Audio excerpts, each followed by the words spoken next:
dark. You kept pushing on, but then you went too far. When your ship has sailed and all your dreams are lost, everything is wrong, you feel like it's your fault. Just remember, I will be there for you, baby. Remember, there's nothing out there to get you, don't forget it. When life throws lemons, just call me. Just call me. Just call me.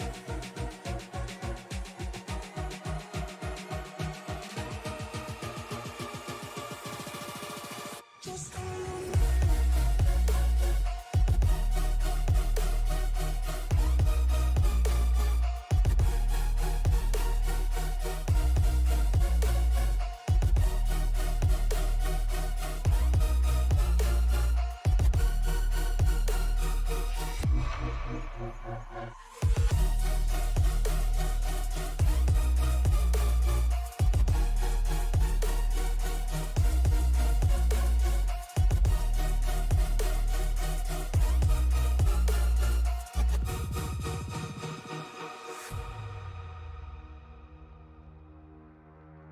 You're stronger now than you ever been.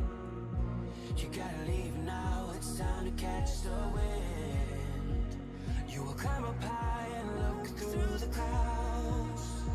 And when you're feeling low, I know you'll bounce back. Oh, and just remember, I will be there for you, baby. Remember, there's nothing out there to get you, don't forget it. When life throws lemons, just call me. Just call me. Just call me.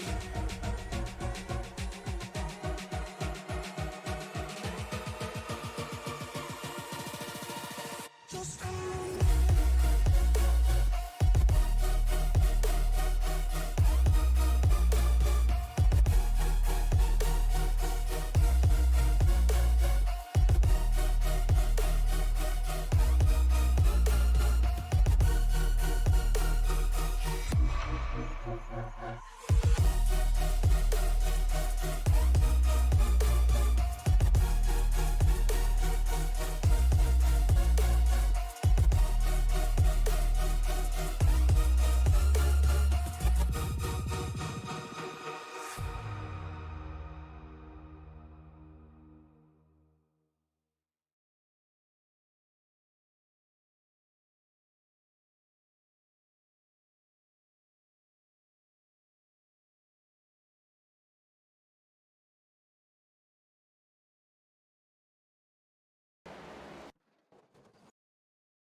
Just 3 races to go here in the Sunday night NASCAR season. 2 more races in the round of 8 and 2 more chances to clinch your spot into the championship 4 at Phoenix Raceway in 2 weeks' time. Tonight we come to the Homestead-Miami Speedway for race number 2 of the round of 8.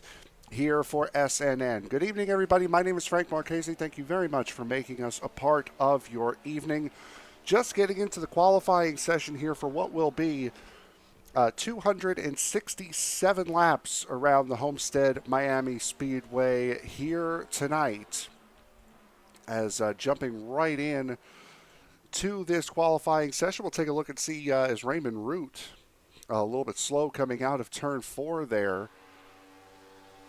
As we'll see Jeremy Miller here on track, taking his first flying lap. Mark Johnson, Brandon Edstrom, Jacob Schneider on track as well. As it will be 16 drivers set to take on the Homestead-Miami Speedway in what I'm sure has been a very, very difficult week for these drivers trying to get ready for this race. The official cars here have been quite a handful. All of the official races have been that. As Jeremy Miller goes to the top at a 32.87, a little bit more than a second quicker than Mark Johnson. Jacob Schneider in the 02 machine going fastest now.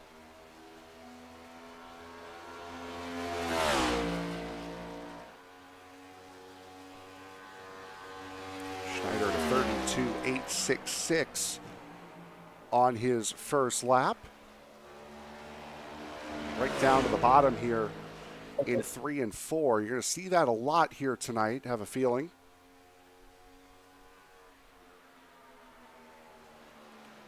Drivers going to the bottom over the course of this race.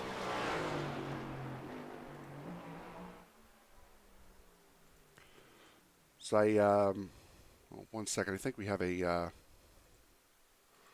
little technical gremlin. There we go.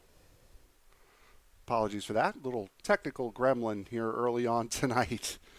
As we'll take a look now at the number 10 of Chris Claude. Claude completing his second lap. And Claude will be a little bit faster on his second lap, but he will not improve his position. Mark Johnston done with his qualifying run. We'll see Ron Fitting here in the number 3.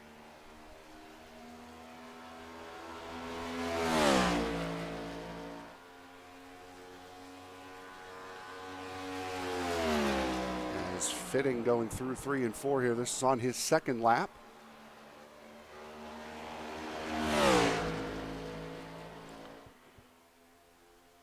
See what Fitting can do here coming across the line.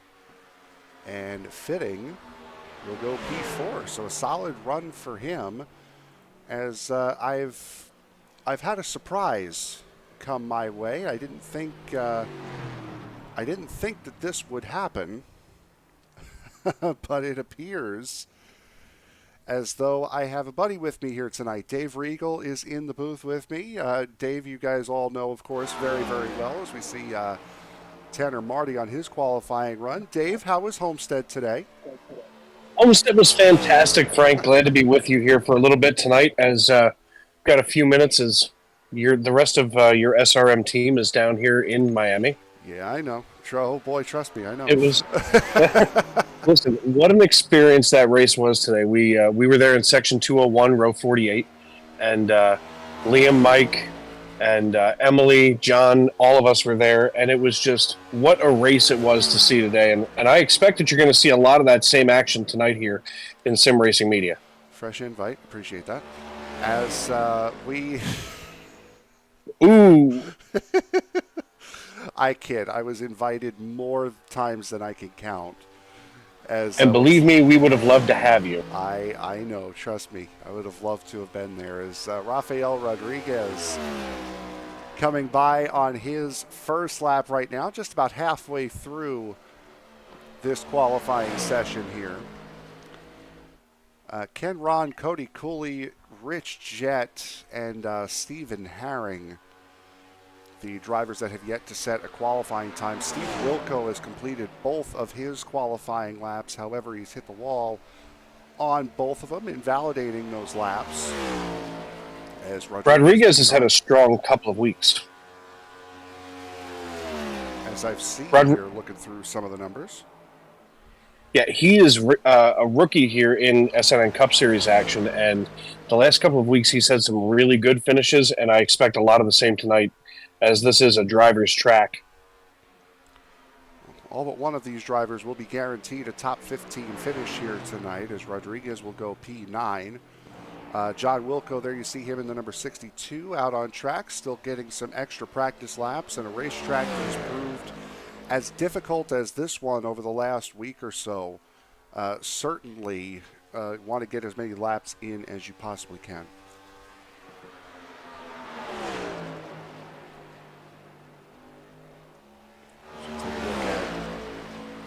Cody Cooley in the number 56. Cody taking a nice run up here. Yeah, he has. He's working, trying to get as much momentum for his first lap here as he can. There is a lot of speed hidden in that high line. A lot of drivers taking the high line on the regular, as there's speed and momentum up there, but in qualifying we're going to see him kind of slingshot his way from the bottom up to the top to use all of that racing surface.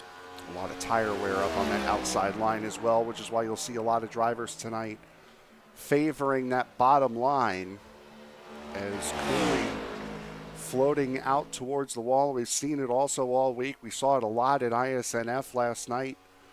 A lot of guys getting loose off of turns 2 and 4, really sliding those cars on corner exit. That's going to be a big thing to watch out for this evening. Yeah, drivers, a lot of times we're going to see that bottom groove come in. It's going to move up through the evening, as we've seen a couple of times earlier this week. And in the real race that we've seen the last 2 days here in Miami, basically that groove is going to move up and the racetrack is going to get a lot wider. So Cooley goes up to 8th quickest, 33.22 on his second lap. Still 2 minutes left here in this qualifying session. Ken, Ron, Rich Jett, and Steve Herring have yet to put down their qualifying times right now, as Brandon Edstrom currently sitting atop the pile. And Dave, a very fast lap from Edstrom, a 32.56 to get this race going tonight. Brandon Edstrom has been strong all night, and of course, Deb Harris, probably in the YouTube live chat. I can't see it right now, but Deb Harris always in the YouTube live chat, and yes. Brandon's #1 fan. Hi, Deb. As we will work through the last minute and a half or so of this qualifying session before we get into our warm-up session before the race today. And I think, Dave, this would be a pretty good opportunity. You've spent the last couple of days down at Homestead. You saw the truck and Xfinity races yesterday. Cup race today, obviously. How did things go with all of you guys down there? It has been an incredible experience the last few days as we've been on kind of the SRM retreat, if you will. Miami is an incredible place, and kind of the locale that you wouldn't expect NASCAR to be running thick through. Usually you think beaches and nightclubs and so on and so forth, but that racetrack really manages to translate all of that, into that 1.5 mile stretch of asphalt. And the community, the 305 itself really funnels into the Homestead-Miami Speedway. The track experience itself is worth every bit of the ticket to get in the door, if you will. And the fan experience, at least from our perspective, was really good. I mean, baseball is one thing where you're usually kept at a certain distance away from the players, but in NASCAR, especially here, it seems like you're able to all but, get up there and offer toilet paper in the bathroom. Yeah, that would be one heck of an intimate fan experience. I would have to assume you'd pay extra for that. As we get into our warm-up session here, I believe, actually, or are we? Yeah, we're in the warm-up session. How much money did you spend on memorabilia and food over these last couple of days? First of all, let's talk the food. Memorabilia, I've managed to be as cheap as humanly possible. But food, on the other hand, I had a Pincho hot dog today. Now, of course, hot dogs are my favorite food. Of course, I'd like to go out to Chavez Ravine and get myself a Dodger dog one day. Highly overrated. Go up to, I know, but still, it's there. And, I'd like to go to Chicago as well. But the Pincho dog is something special. It is a hot dog with some kind of sauce. I don't even know what the heck was in it. Pineapple and potato. It was like julienne fries on top of it. It was a symphony of flavor going down my throat.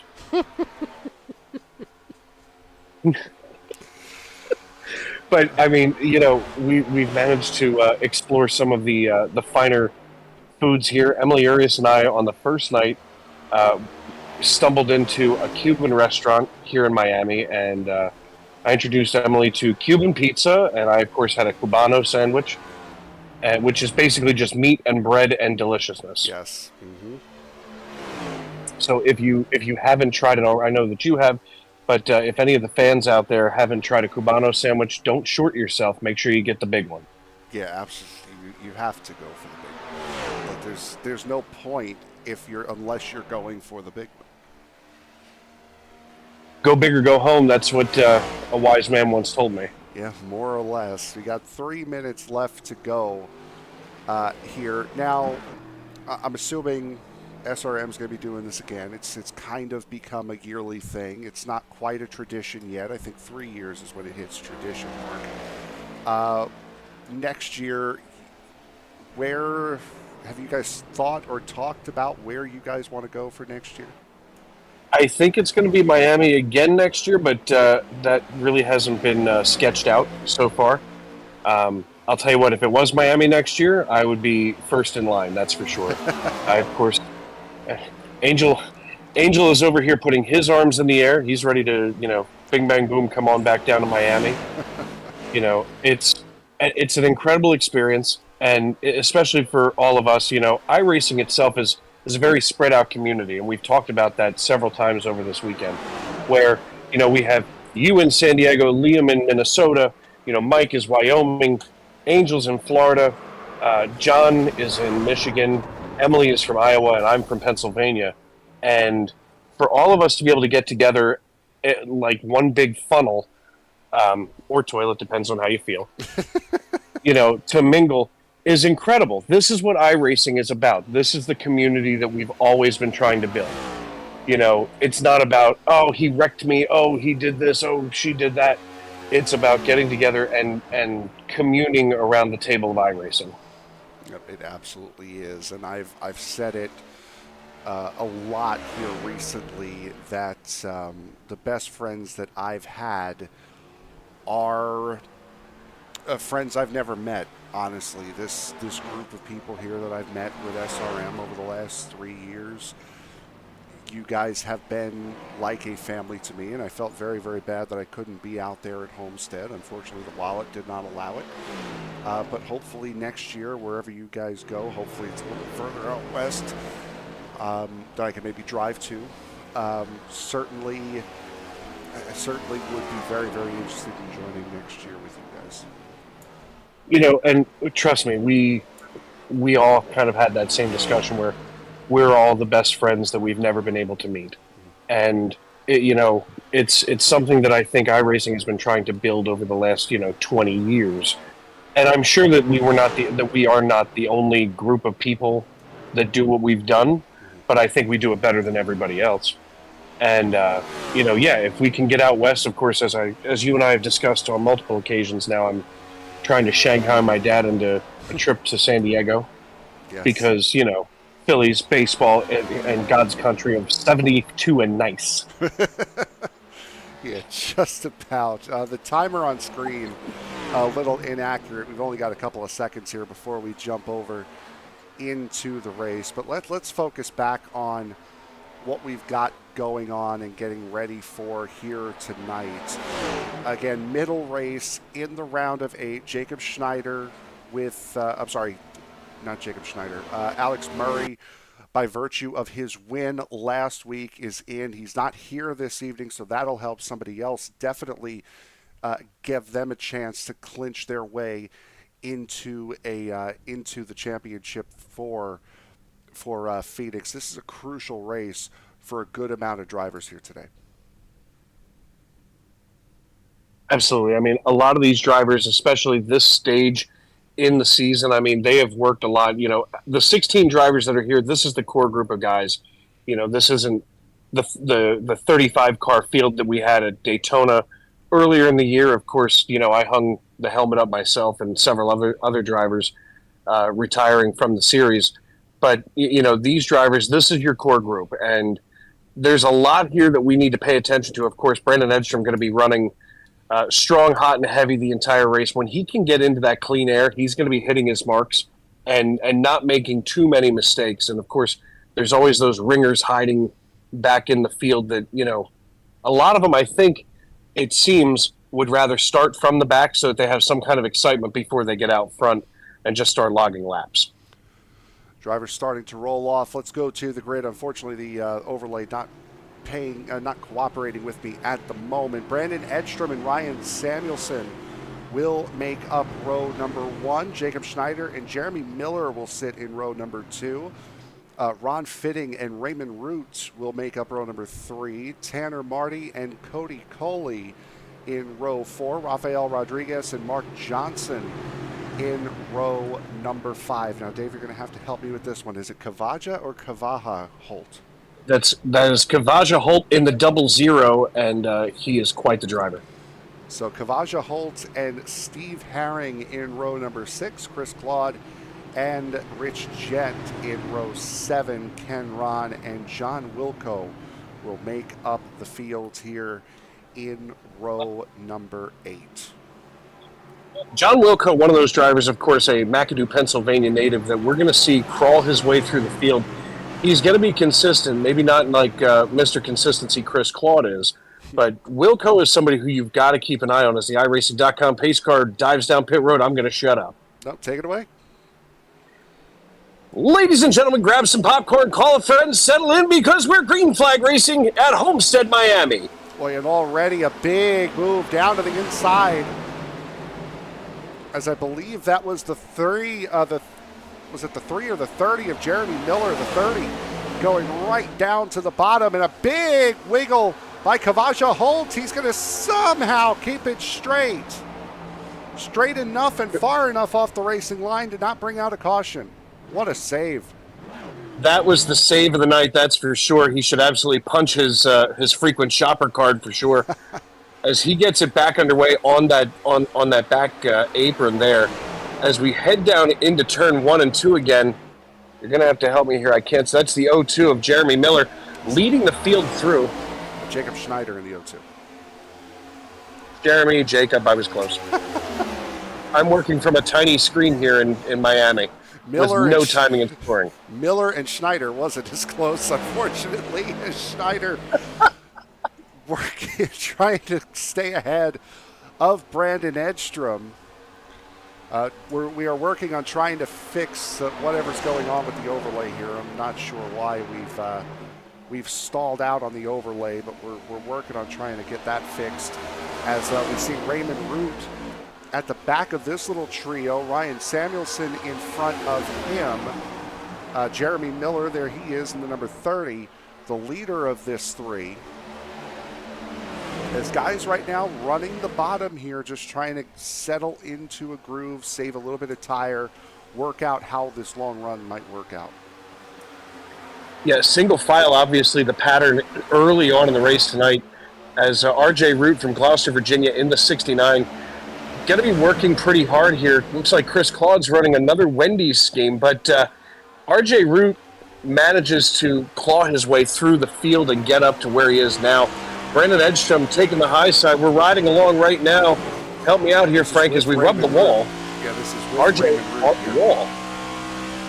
RJ on the wall. That's the No Kid Hungry paint scheme. Of course, a great fun to be contributing to, as they make sure that no kid is going to school without lunch or breakfast, as we see so much of that in today's culture. But, you know, these drivers working the high side, they're going to be cooking a lot of their equipment earlier. We saw that today with William Byron late in the race, as it looks like RJ going to make his way past here. It's Tanner Marty on the outside in the number 29. Or is it Marty Tanner? Sometimes SDK flips. That's Tanner Marty. Okay, it is Tanner Marty. Okay. In that Nitro Chevrolet Camaro, Ron Fitting in his Chevrolet rolling off the backstretch. Ron favors a paint scheme that kind of looks like City Chevrolet. He has stayed with that green and yellow all season long. It worked for you, didn't it?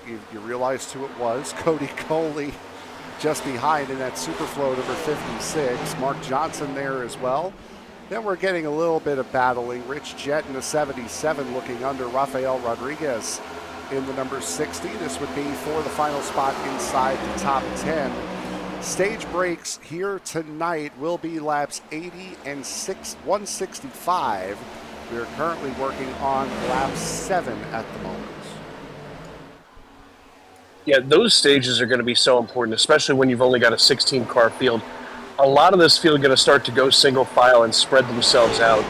And at some point, we're going to see basically one car somewhere on the track at all times. Like we're going to see it get spread out far enough that there's not a section of track that doesn't have a car on it. As we come down the front chute, Rich Jett in the double natural, almost 3 wide, looking to the inside of Chris Claude as maybe Chris Claude going to be the meat in this sandwich. Not yet, says Rich Jett. Jett got loose coming off at turn 4. He was under the 56 of Cole. He couldn't hold on to it. Ends up losing a couple of spots. But Dave, as Tony would always say, I'd rather lose a couple of spots than lose a race car. Yeah, nobody wants to hear on the radio 3 wide, you're the meat. That's another one. You'll be checking your direct messages later. We've got something special from the beginning of today's race. I'm sure. As we'll take a look here. Battle for the race lead. Jacob Schneider holding on. Still Brandon Edstrom following very closely behind in that number 74. Jeremy Miller's fallen off by about a half a second. He has Ryan Samuelson for company. As Schneider, even with those two running a little bit different lines, Schneider running a little bit higher, able to hold off that 74 for the moment. Rich Jett looking to go fender to fender here as we go down the back chute. He's creeping around and maybe catching a little bit of side draft as we get ready to haul it down into 3. Schneider does get that position. Corner entry for that inside line is going to be so crucial. It's corner exit for the bottom, which is where it could possibly hurt you. The switchback, Schneider may have lost the lead, but he has still led every single lap in this race. He just barely took that one at the line. Hot and heavy as we come through 1 and 2. Schneider now swinging on the inside. And I'll tell you what, this is something that we saw repetitively today at Homestead-Miami in the real race, as these drivers, they managed to hang together for a long time. What you're going to see, though, is whichever driver winds up on the high line for a longer period of time cooks their equipment and winds up, stinking back pretty sternly. Absolutely, as I think we're starting to get some sort of response, negative or positive, out of the overlay, so that's better than what we've been doing. As Edstrom now leading pretty solidly. Jeremy Miller running right up on that outside line, catching back up, making up that half a second deficit. Now looking to the inside of Jacob Schneider. As Miller's looking to the inside of Schneider, this little 4-car breakaway has gone single file. You're going to watch these guys try to pick one another off one at a time. Right now, not enough room between Schneider and Edstrom. As Schneider looks to the inside, oh, that was close. Yeah, Edstrom took him right down the racetrack, as now we got the overlay working. As Schneider holding firm on that inside line. He's even with him now, as here comes Jeremy Miller looking to make it 3 wide on the very bottom. Big racing up here a baker's dozen laps into this race. All but 3 wide, and we're missing 1 car to make that scary diamond pattern. There it is. As, of course, 1 in front, 2 in the middle, 1 in the back. All it takes is for one driver to flinch, and bad things could happen. That's Ryan Samuelson that's just behind these guys in the number 81. We'll jump on board with him now, see what he sees out the front of that number 81 car. The Hoka machine holding high here on the backstretch, getting a little bit of a run into 3. Looks like he's going to start closing in now and make this a 4-car battle for the lead as we roll out of 4. Edstrom on the bottom line. Jacob Schneider pulling the number 30 of Jeremy Miller along. As all 3 of the no kid hungry cars, they're going to leave no laps led by anyone else at this rate, holding 1, 2, and 3 right now. Big swing to the inside by Jeremy Miller. He's looking to get his first laps led of the night. This has been quite a battle. I mean, deeper back in the field, everybody pretty much single file, it appeared the last time I saw it, as we're still side by side coming down the front stretch right here on that left rear fender coming through to Schneider. He's got a couple of angry Hornets behind him. Certainly does. Take a look through the rest of the field. RJ Root, there he is in the number 69. He's starting to slowly creep his way up into this battle. Ron Fitting is a full 4 seconds behind the front 5. Tanner Marty just behind him. Rich Jett is there as well. Half a second back is Rafael Rodriguez. He's trying to hold back Mark Johnston, and Chris Claude down on the bottom in that number 10, looking for the 10th spot and has it for the moment. Chris Claude is Mr. Consistency here in this league. I mean, he keeps his cars relatively clean throughout every race of the season. And ever since he switched back to, anything that doesn't have Pepsi involved with it, he has done much better. He went for about 6 weeks in a row where he had something that was related to Pepsi, whether it was the Cheetos car or something to that effect. And I said, Chris, Frito-Lay and PepsiCo is not your thing. You're falling back in the standings. And he finally listened to me and switched. Of course, Wendy's proud suppliers of Coca-Cola and diabetes since back in the mid-'60s. And, he's managed to stay consistent throughout the season, which is why he's usually at least in the playoff hunt early in October. Speaking of staying consistent, Jacob Schneider is under consistent pressure for the race lead as Jeremy Miller had it for just a brief moment, then Schneider able to take it back. Samuelson is well and truly in this battle now, battling side by side with Brandon Edstrom for third, and RJ Root has caught the wall somewhere. He was about a half a second back off the front 4. He's now 2.2 seconds back off this battle for the race lead. I'll tell you what, that's a big gap to be, between yourself and, of course, the Hoka machine of Ryan Samuelson. I have to mention Hoka because, of course, our very own John Leach. Whoa! Big wiggle there for Brandon Edstrom. I'll tell you what, that was almost like what we saw today in today's race, coming down pit road between Ryan Blaney and Kyle Larson, as it almost looked like Blaney checked up just early enough and Larson had to find a place to go, and it just happened to be into those barrels at the end of pit road. Schneider and Miller right now have about a half a second reprieve now from the pair behind him. Rafael Rodriguez still working with Chris Claude. As Claude working that outside lane, just does get clear of Rodriguez. Up to P9 goes car number 10, Rafael Rodriguez, P10. Cody Cooley not that far behind. Kavaja Holt here on the high side of Chris Claude. He's kind of content up here just running his own race, and that's oftentimes the undoing of Kavaja. When he gets too aggressive too early is when mistakes get made. Here in the doubles, in that 00, great, there's two double zeros. There's Kavaja there. I believe that's... it might have been the 89 of Steve Herring you were seeing. Or was it Well, you'll have to forgive me. It's the 56. There's the 62. As Cooley having a little bit of connection issues there. Kavaja in the 60. Sorry, Rafael Rodriguez in the 60.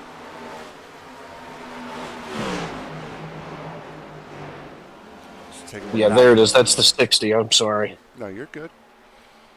I understand you're watching on a cell phone, and I very, very much appreciate the fact that you're watching on a cell phone. As Jacob Schneider, you know how important this league is emotionally to the two of us. As the last person to sit in the seat that you're in is somebody who we both love dearly. Absolutely. Taking a look at the YouTube live chat, though, want to thank Deb Harris as she's, of course, in here giving us a heads up. Emily Urias, of course, down here with us in Florida. Devil Charger saying the Diamond. Of course, everybody knows that that's my least favorite of all of the things that we see in iRacing. That's always horrific. It looks like right now Steve Herring running in 13th position. Johnston back in 14th. Ken Ron, of course, another one of my fellow statesmen from Pennsylvania running in 15th. Got to thank Mike DeMoney for handing me a phone that I can see your overlay on. This is teamwork to the max. I tried to get it to work on the stream, but it wasn't doing it. It wasn't having it to where I could show you like my screen or just a window. It just gave me the option. This is the blind leading the blind. Well, we're all blind to be perfectly honest, so this is nothing new for us. You're going to have to remind me about visually impaired individuals in NASCAR racing from yesterday. Okay. I've got one for you. Rafael Rodriguez getting a run on Cody Coley in the 56 as Coley got big time loose coming out of turn 2. John Wilco there in the 62 as well. This battle here for the 10th spot is what Coley has. Rodriguez and Wilco certainly wanted. As the caution comes out for the first time tonight, it looks like RJ Root. There he is. Oh my, Schneider, Miller, Edstrom and Root in 5th position being scored at that time as RJ gets back underway here on the backstretch, just passing that pit road exit cone. Let's take a look and see what happened here with Root as wiggle, ooh. Hard smack into Is that a new dance wall. move? Yeah. That's actually wiggle, ooh is usually what I do at weddings when I'm trying to do the chicken dance. Now, the initial hit wasn't what caused the caution. This is what caused the caution here in the 77 of Rich Jett trying to avoid getting into the wall as well. So see if drivers come down to pit here. I'm betting this early we might see some pit action as your pit window going to be somewhere between 35 and 45 laps. Lots of drivers today opting to use all of their available tires, as you know that hot Florida sun was just ripping them apart. Yesterday, in the Xfinity and Truck Series, we saw lots of tire shred. Xfinity only had 4 sets. We have 10 here tonight for the 267 laps. And you believe me, they're going to use all 10 sets. I'm sure they will. As it looked like the 81 there, a little bit long in the pit box, having to reverse. This will be a big reprieve for that 00 of Holt, who gets back up into the fight after his earlier mishap. And while we cycle through under caution, let's take a quick break, make sure we have everything sussed out and sorted out. And we will be right back here on Sim Racing Media.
Flag back in the air. Jacob Schneider, everybody on fresh tires and a full tank of fuel. Schneider pulling away. Jeremy Miller to the inside, holding firm in that second spot.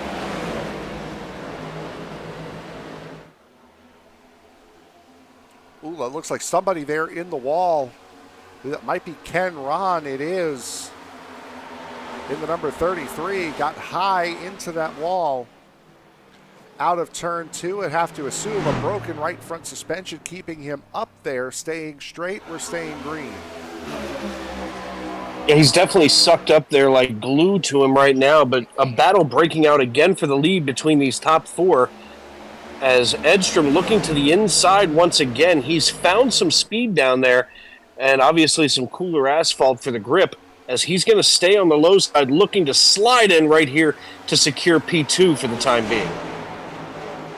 By the way, we had mentioned during that first incident that Rich Jett had caught the wall in that number 77, trying to avoid the 69 of RJ Root. Well, that impact with the wall seemed a little bit harder than initially thought. Jett is done for the day, so right now just 15 cars circulating here for the next, what is that?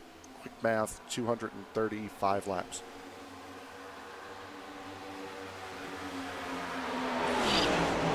One, two, three, four up atop the pile here. You can throw a blanket over them for the time being as Schneider leads us out of the 3-4 complex again down the front chute. I'll tell you what, there is not a bad seat in the house at this track. I mean, we were on the infield. In fact, Emily Urias and I were perched up over top of Victory Lane yesterday, and you're able to see some of the back, some of 3 from there, and of course all the way down the front stretch. If you're in the bleachers, there's pretty much, you can still see a lot from everywhere at this place. So I'll tell you what, the fan experience that these people tonight are getting to see is even better as you're working the 1s, 2s, and everything in between, Frank.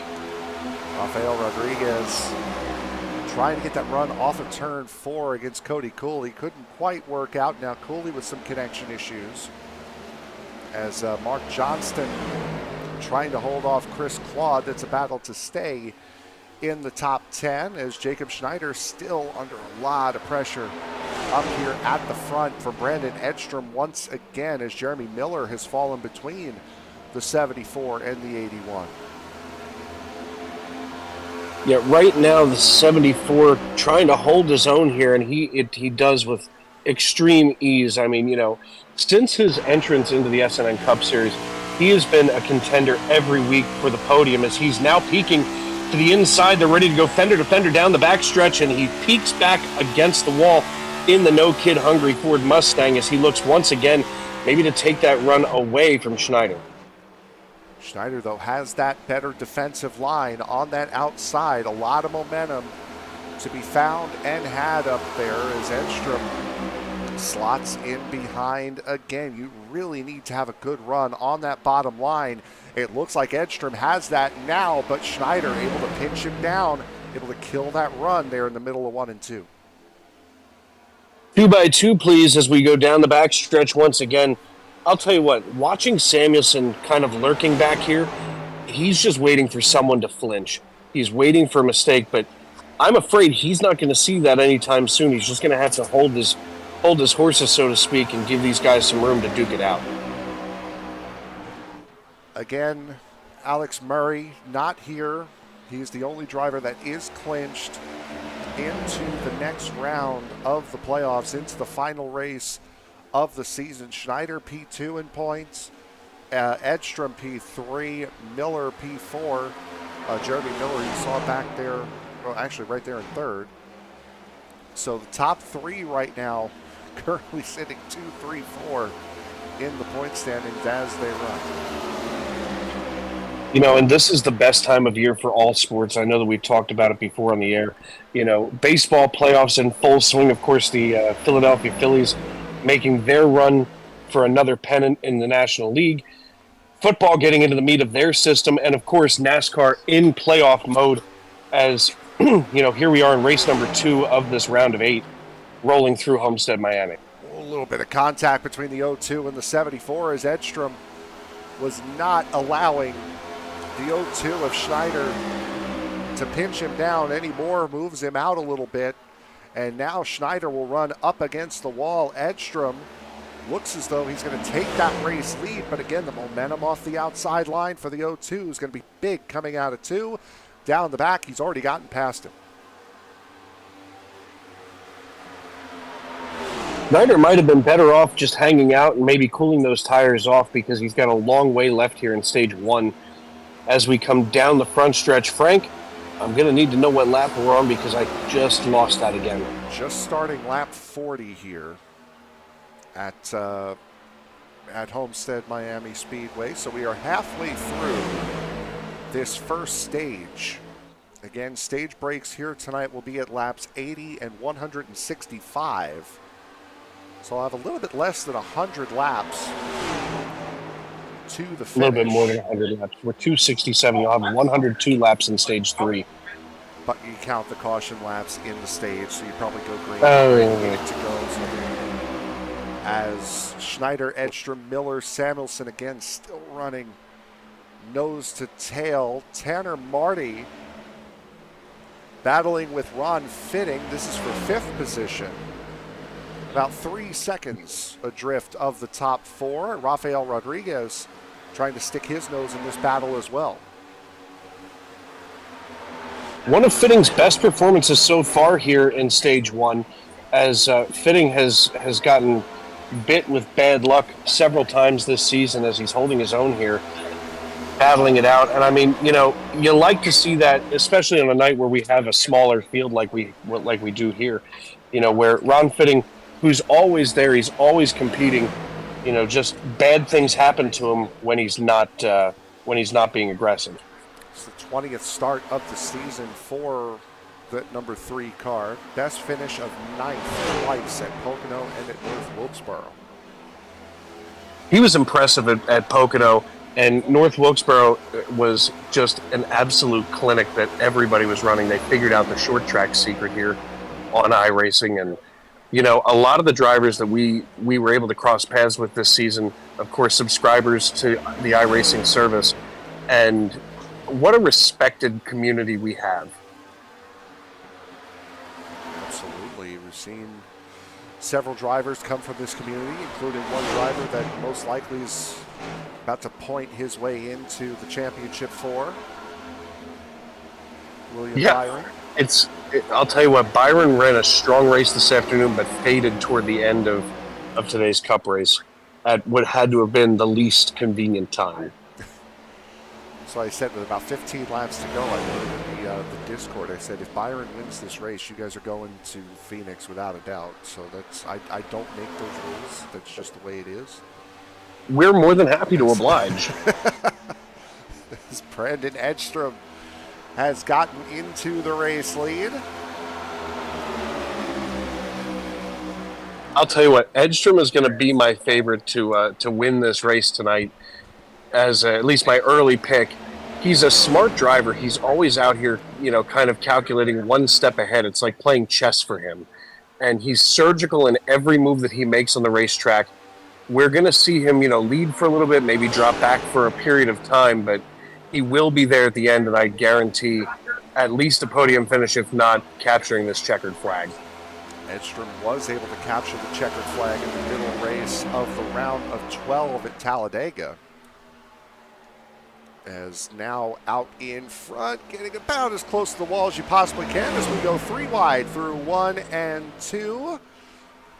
That was near contact as they're 3 wide. It's Miller in the middle there. Schneider on the bottom, Edstrom on top. And now here comes the 81 of Samuelson poking his nose in. Like the F-16 jets doing a flyover, they come out of there in the diamond formation. Schneider now tucked in between as he's decided to back it off right here. It looks like Edstrom going to slide back as well and open the door now for Schneider.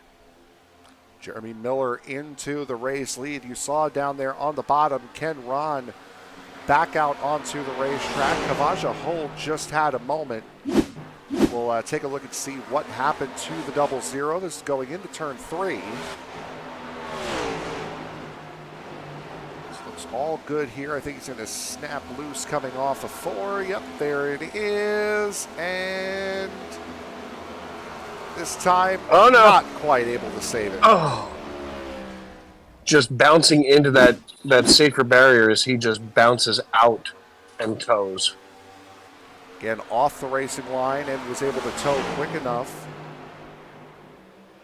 that he was able to keep the race green. Is now Brandon Edstrom starting to fall back a little bit as Ryan Samuelson looks to the inside. Jeremy Miller breaking away a little bit. Jeremy Schneider getting away from these two. Samuelson and Edmonds and Edstrom have now swapped positions. Ryan Samuelson up into P3.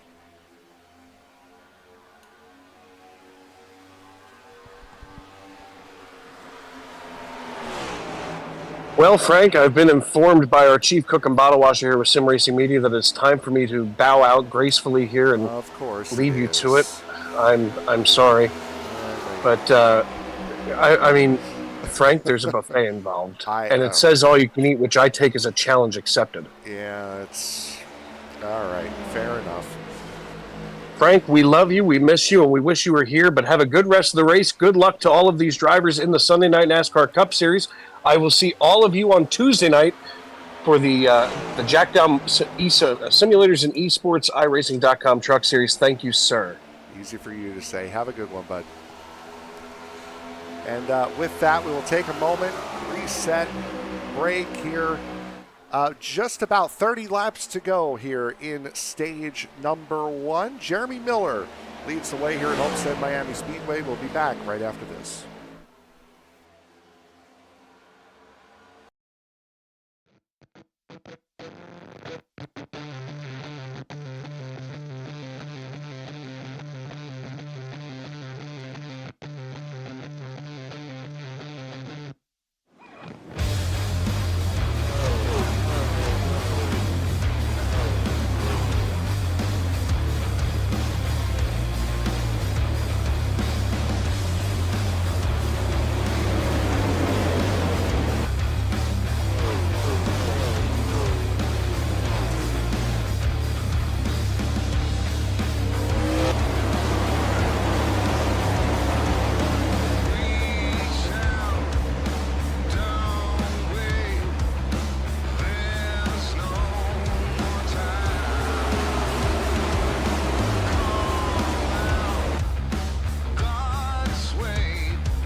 Working lap number 57 of 267 here at the Homestead-Miami Speedway. Jacob Schneider, as you saw during the break, getting back out to the race lead.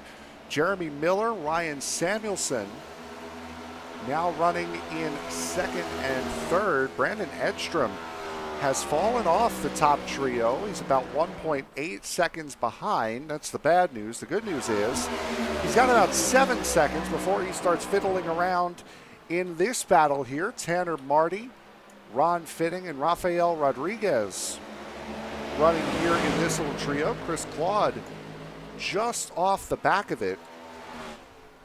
Currently running in the 8th position. Mark Johnston and Steve Herring another 4 seconds behind that quartet that we just saw a moment ago. Another second behind is John Wilco. There's Cody Coley, currently running in 12th position, 9 seconds behind his next position.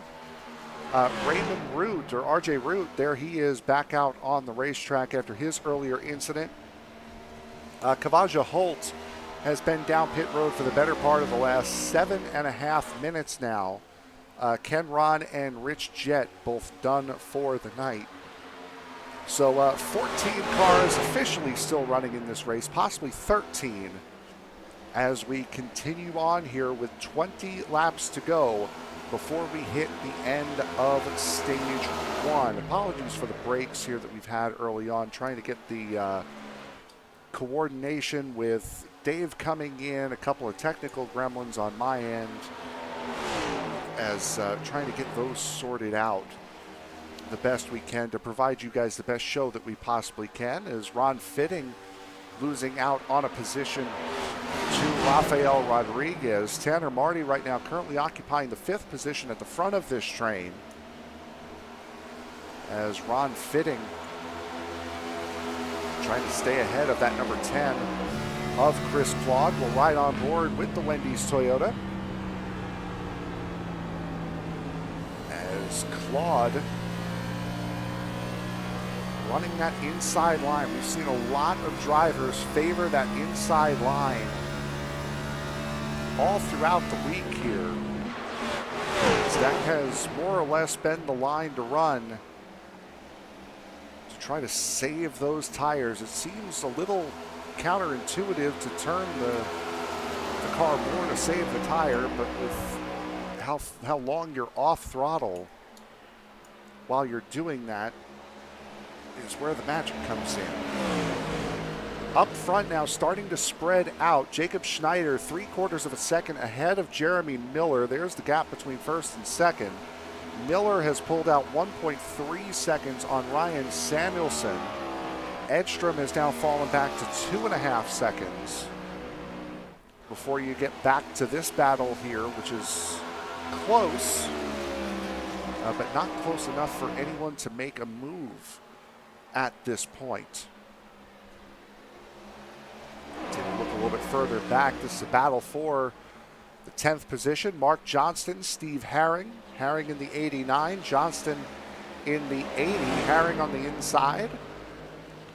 And Herring not going to be able to slide up and make the move on Mark Johnston. Johnston with the run off the high lane will maintain the position at least for the moment. Now he's going to get into the wall. This should open the door for Herring. Unfortunately, not a good run through the center of the corner there that time for the 89. And Herring is going to have to reset and regroup, as once again this battle for 5th spot starting to widen out a little bit.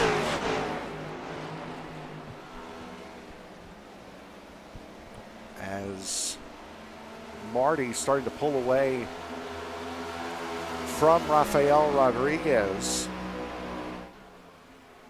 These guys running that high line.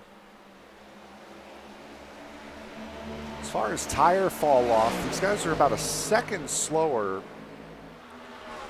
than their best laps earlier on in this race.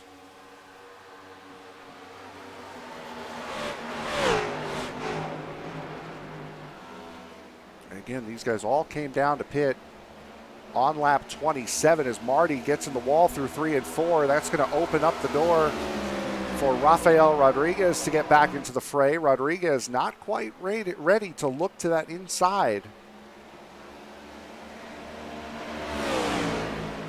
Try to take that 5th spot. Again, stage points up for grabs here in the next 15 laps.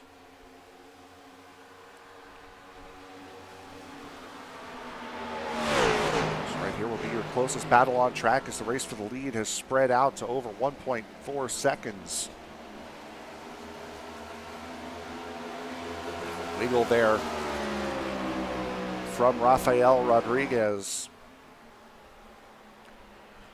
Called a lot of laps, seen a lot of racing here at Homestead-Miami Speedway. And as Dave mentioned, these guys figured out the short track feeling around this on iRacing in this car, and that's going to be great news for next week. Again, as Dave will be back for 500 laps around the Martinsville Speedway in Martinsville, Virginia, the final race before the championship finale at the Homestead-Miami Speedway. As Chris Claude has gotten around Ron Fitting for P7, so Claude able to roll his way back up into the 7th spot. Fitting, though, coming right back at him.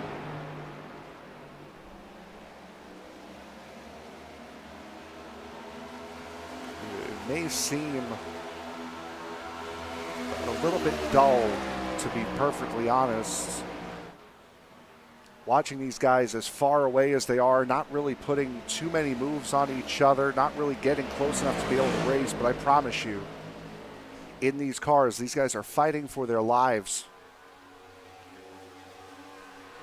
Trying to get this car around this racetrack for the next 10 laps before they can get a new set of tires and fuel. It is a workout as Ron Fitting bounces off the wall in 3. It is a workout trying to get one of these cars around this racetrack. Tanner Marty, Rafael Rodriguez starting to close back in on each other here for P5.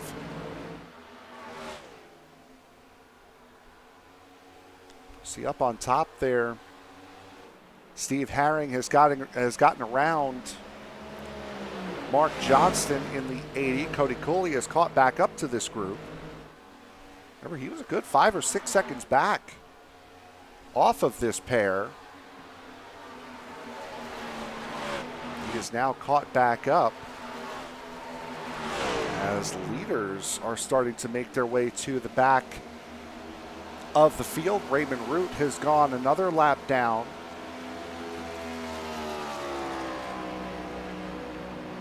So that'll put the number 69 3 laps down. That's the bad news. Good news for Root is that if Johnston doesn't get lapped here in the next 10 laps or so, he will be the only car not on the lead lap, and he will get the free pass. That does not look like it's going to happen, unfortunately, as Jacob Schneider starting to run away with this first stage.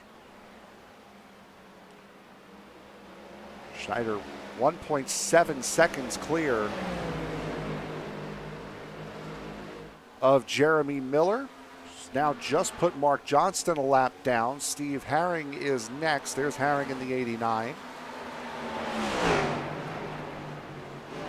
Battle here for 7th as Chris Claude once again coming under fire from Ron Fitting. These two have swapped lanes. We saw Claude earlier on running down at the bottom. Fitting running up at the top. Now flip reverse backwards seems to be Fitting. Seems to be working for Fitting. Just I say that, they go back to their usual corners.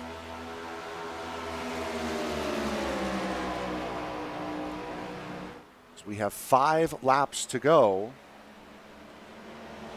till the end of this stage.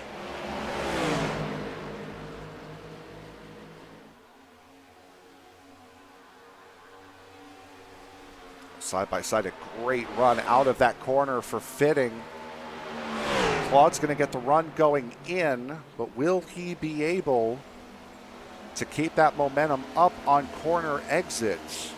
He will not, and Fitting will get the spot back. So a great little duel between these two, and Fitting is back out front. Jacob Schneider finding himself 3 seconds ahead of Jeremy Miller. As we come down to the final handful of laps here in this stage.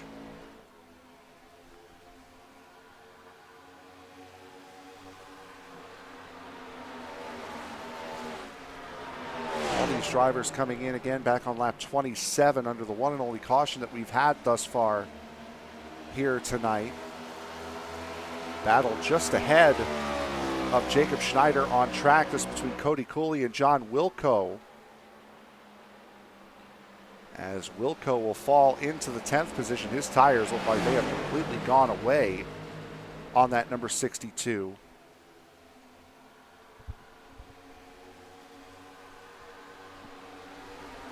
As Jacob Schneider will push past him. Wilco will be the free pass car. Steve Herring has come down pit road. A couple laps to go before the end of the stage. Just could not make it the next few laps on those tires. It's Jeremy Miller. I'm not sure if Miller just really lost those tires or if he's having problems getting through traffic or had problems getting through traffic. Is Ryan Samuelson about to get passed up. That's not the 74 of Edstrom. That is in fact the 69 car of RJ Root. And Root sitting at 3 laps down at the moment as we are getting set to begin the final lap of stage number 1 here from the Homestead-Miami Speedway. Jacob Schneider had to fight for his life the entire stage, but has certainly proved dominant here at Homestead-Miami Speedway, at least in the early going. Still a long bit of race to go. But right now, that 0-2 of Schneider looking very, very difficult to beat, especially if this race runs green. Coming out of quarter number 4, it will be Jacob Schneider winning stage number 1 here from Homestead.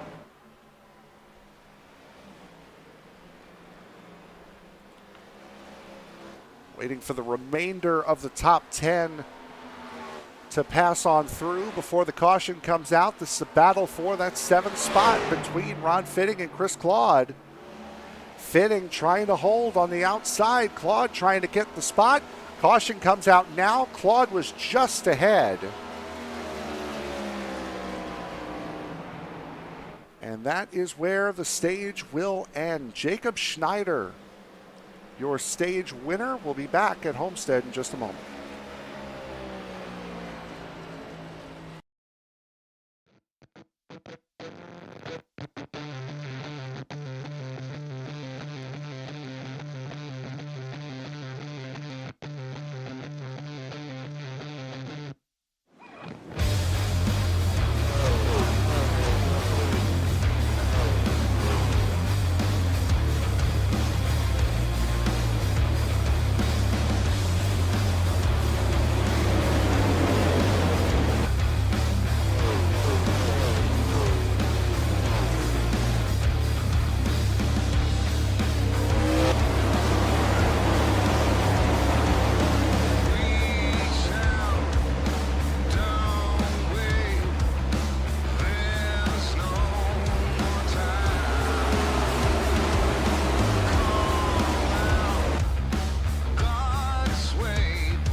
Back here at the Homestead-Miami Speedway, Jacob Schneider, your Stage 1 winner here in the third to last race of the season, the penultimate race in the round of 8 here in the SNN Stacy Strong Cup Series. Will be Jacob Schneider, Jeremy Miller, Brandon Edstrom, Ryan Samuelson, and Tanner Marty. Your top 5 as we enter stage number 2. Again, going to lap 165 here in this next stage. So about 100 laps worth of green flag racing. This will be the longest stage of green flag racing run here in this race. Pace car off of corner 4, green flag in the air. 7-4 of Edstrom really tried to time that start, ended up going a little bit too early as compared to the 0-2, had to back off, and Schneider just seems about set to resume what was a fantastic battle between these three earlier on in this race.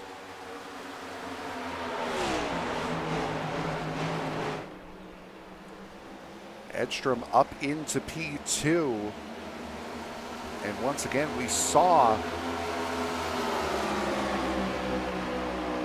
how far Edstrom fell back during that last run. So I'm sure an adjustment in driving style was called for and will be made here for this second stage. Battle a little bit further back as Chris Claude trying to renew an earlier battle with Rafael Rodriguez. Rodriguez on the high side, able to maintain that run. The 80 of Mark Johnston. It's not that far off there. He is the first car a lap down. 10 drivers at the moment currently remain on the lead lap here in this race. John Wilco to the inside of Ron Fittick takes the spot.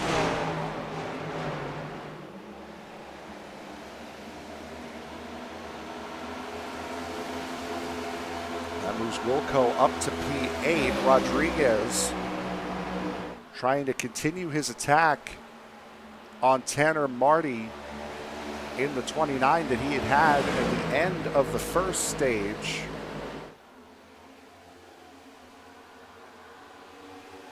If all things go green here the way they did in the first stage, expect green flag pit stops at some point in this stage. Now, we did have a caution in stage 1 on lap 27.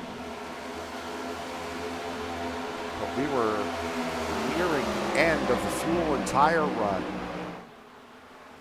when that stage caution came out.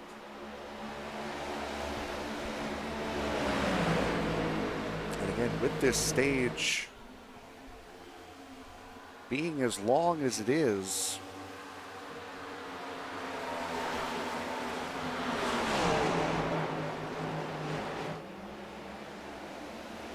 these guys are going to want to try to maybe break this stage up in half. Weren't quite there last stage, but certainly got close enough, as right on the back end of Tanner Marty is Rodriguez. And now look at John Wilco looking to the inside of Chris Claude. Jump on board here with the 62 of Wilco.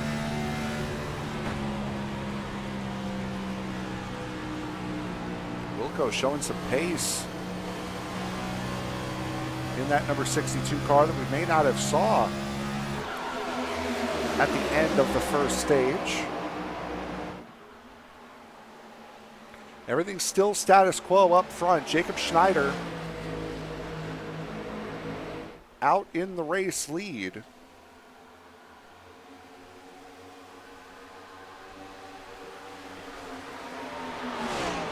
Schneider has won in each of the previous stages here in the playoffs.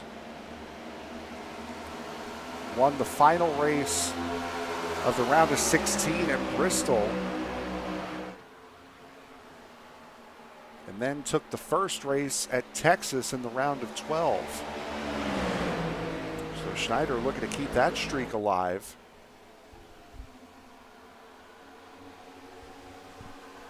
Schneider, winner of quite a number of races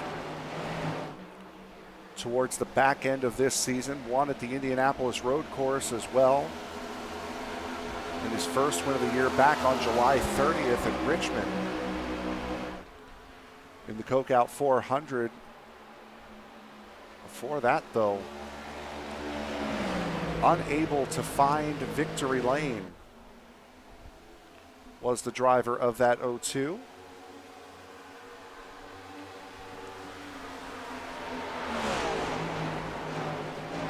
Currently, though, sitting in at race lead. Made his debut earlier this season back at New Hampshire. Did that 02, and he's been flying ever since. Jeremy Miller starting to catch back up to this top pair. Miller finishing second in the stage, and as you can see, the light's starting to go down here at Homestead. We didn't show you this earlier, but the weather conditions just past 3:30 p.m. in sim time, 90-degree track temperature, 79-degree ambient. Wind blowing southwest,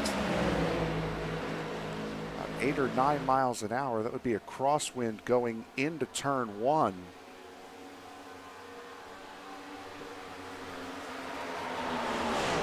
With how this track is oriented. As Brandon Enstrom is going to come down pit road early. I would hate to think that this is a scheduled stop here for the 74. Came in on lap 82, which was right at the end of the stage. Unless he's planning on running the rest of the stage without pitting, I'm really befuddled as to why he's coming in. He's not taking tires. Unless this is a stop for a completely different reason, and now, no, he's back out.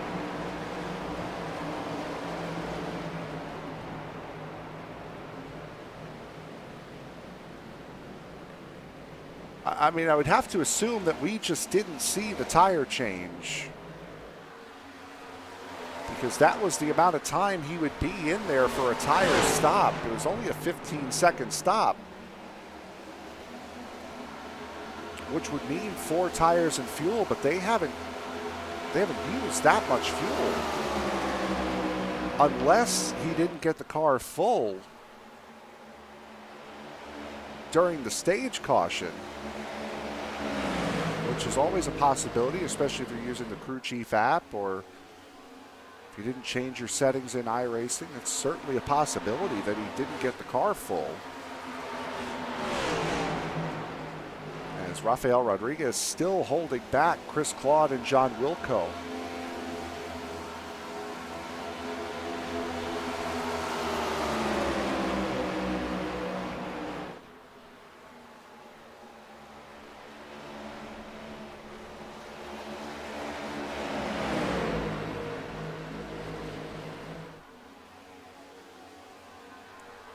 So this battle for 4th now, still very hotly contested, as Jacob Schneider starting to run away a little bit. Still has Jeremy Miller right there in check. Ryan Samuelson not letting those guys get too far away. As it sits, Samuelson a little bit more than a half a second behind. Can't quite see it under the roof support. There they are. See, just past it now.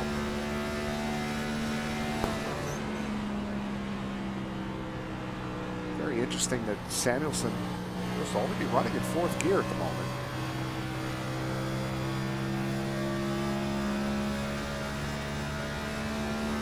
See it on the virtual dash as well as the dash in the car as well.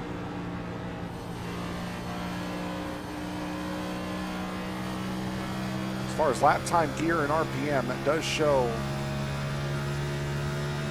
accurate data.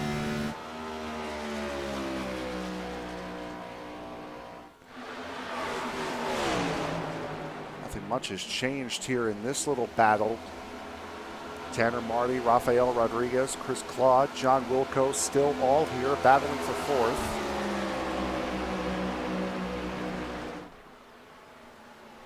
Again, this is not an easy racetrack to get around here by any stretch of the imagination. This place wears tires out.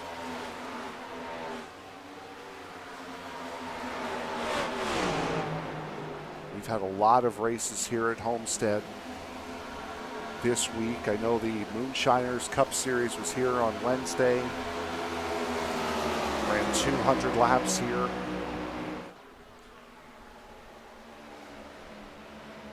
Actually, I'm sorry, they will be here on Wednesday.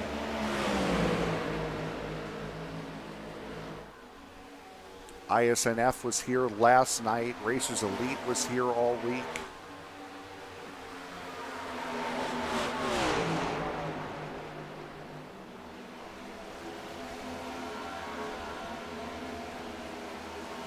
Rafael Rodriguez running that high line. Only one in this group that is running that high line.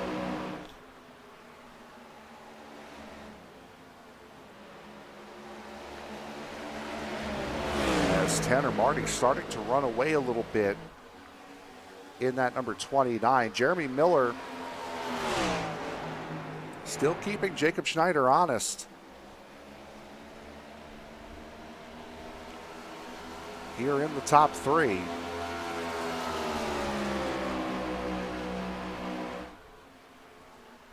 Schneider, that 02 has appeared to be on rails all night. Jeremy Miller was good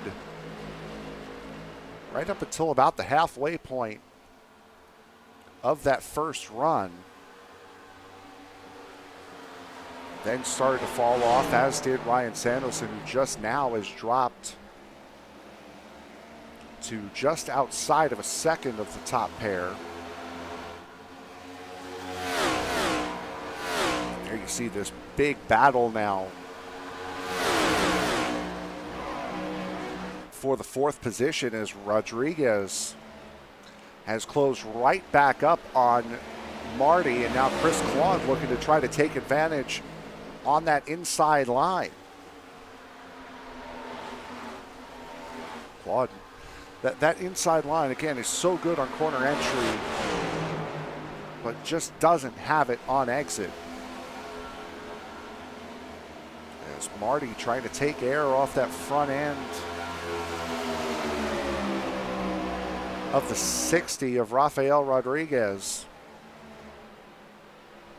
Claude pushing up the track as well, both running in that high lane on the seam.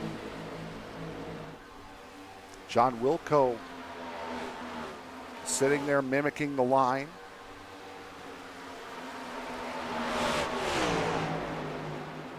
Sometimes the best thing you could do is just mimic the line, as there goes Rafael Rodriguez into the outside wall. That will allow Chris Claude and John Wilco to both get around the number 60, and now Rodriguez is going to have to reset. As here comes Wilco to the inside of Chris Claude. He's not letting this one up. Wilco just way too low on corner exit there to try to get a run on Chris Claude. You do have to drift up on corner exit here if you want a prayer of getting up in front of the guy on the outside line. As Wilco just holding off Rodriguez at the moment.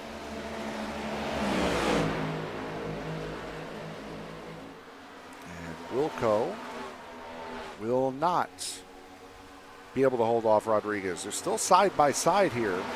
Battle for sixth between the 60 and the 62. Very close to that wall was the 60. That inside line certainly does look like it has an advantage on the bottom of turn 4, but at the bottom of at the bottom of turn 2. It's just no shot as we jump on board with Rodriguez. He's going to get pitched off here, and you can hear him having to let off from running over the back of Chris Claude.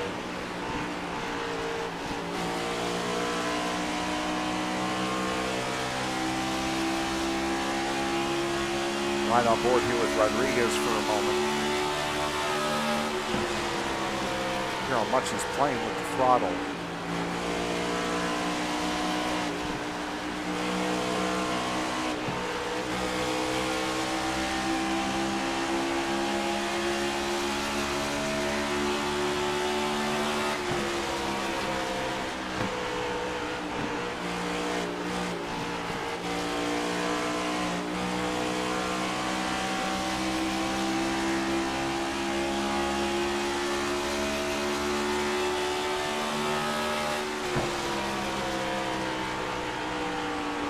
Car appears, at least on the top, to be handling a little bit better than Chris Claude.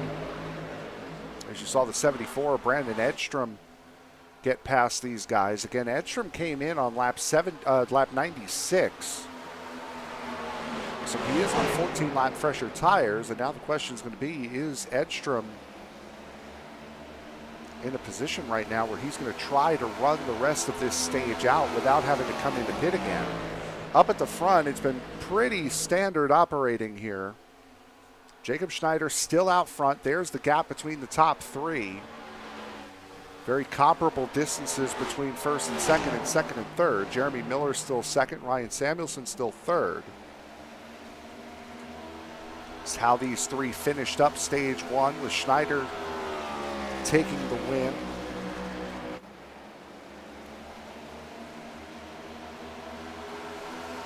As Chris Claude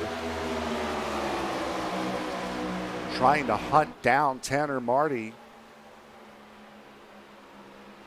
in that number 29, just not able to get a run where he needs to. And one of the best possibilities, one of the best options that he had was to try to find an opening that the 74 of Edstrom clearly just exploited, aside from the advantage in tire grip.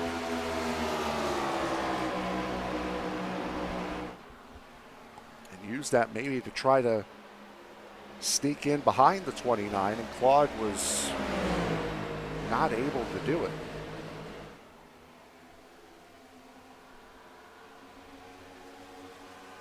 Marty holding firm in that 4th position, but Chris Claude putting a lot of pressure on right now in that Wendy's number 10 Toyota Camry. Off the back of Tanner Marty.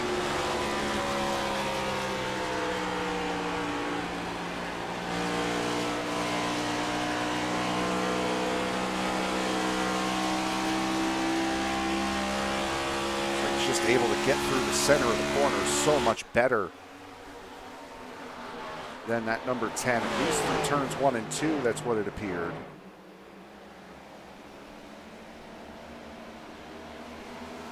Marty trying to use that more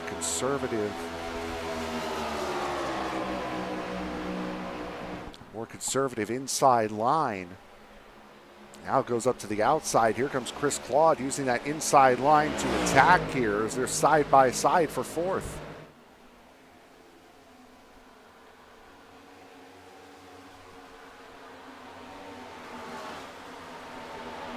Just about halfway through stage number 2 here. Stage break, if you're just joining us, will come out at lap 165. Again, Tanner Marty just too good off the corner there for Chris Claude to be able to do anything with. John Wilco has fallen off the back of Rafael Rodriguez, so now this is a 3-car battle. There you see just off the right-hand side of your screen.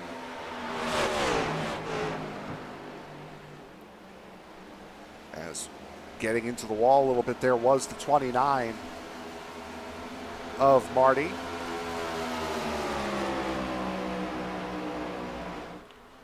these cars are able to handle that. Again, with how close these guys are running to the wall, it's not like it's a tremendously hard hit. I don't know if you saw it on NASCAR social media. Almost everybody in the Xfinity race yesterday hit the wall at some point. Somebody had some damage from scraping the wall.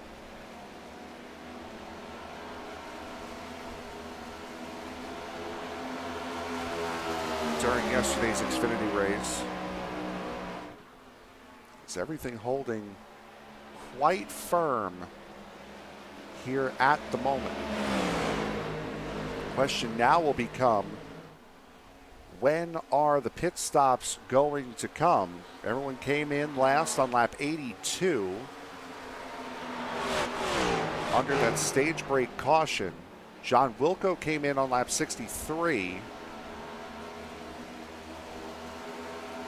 I believe that was him getting a lap back. Was a part of it.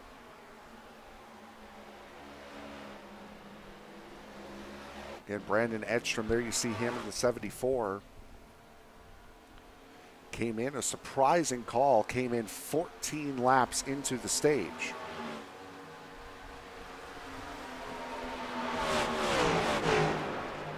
Not quite at that 1 second of drop-off that we saw earlier on in this race during the first stage, but we are certainly getting there.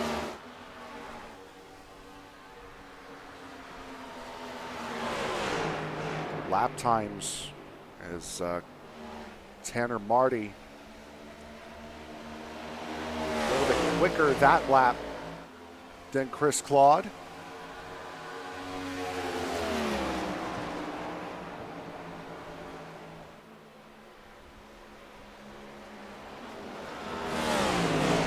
Claude not willing to go as high as the 29 or the 60, and that's going to help him right there because the 29 just hit the wall. Here comes Rafael Rodriguez. He got a great run off of turn 4. Wanted to split the middle, decided better of it.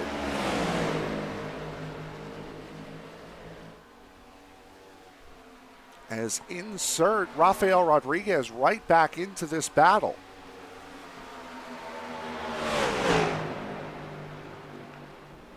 Still a great battle here between the 29 and the 10. Here comes the 10 of Chris Claude onto pit road. So just about halfway through this stage. Again, we went green on lap 85. And at the halfway point of the stage, Chris Claude does decide to split this stage in half.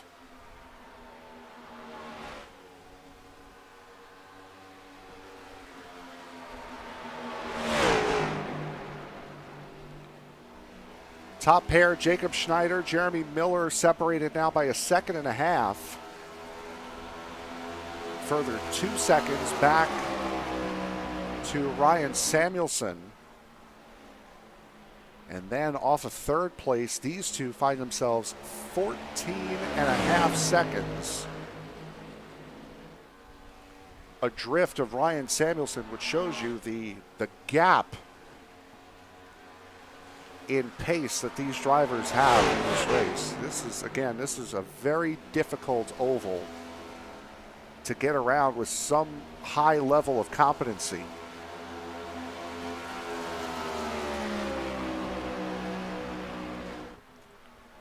Need to have discipline to save the tires, but you also need to have the aggression to get around here with speed. Inside line, outside line, the groove changes, the fast line changes during the race, during the course of the run.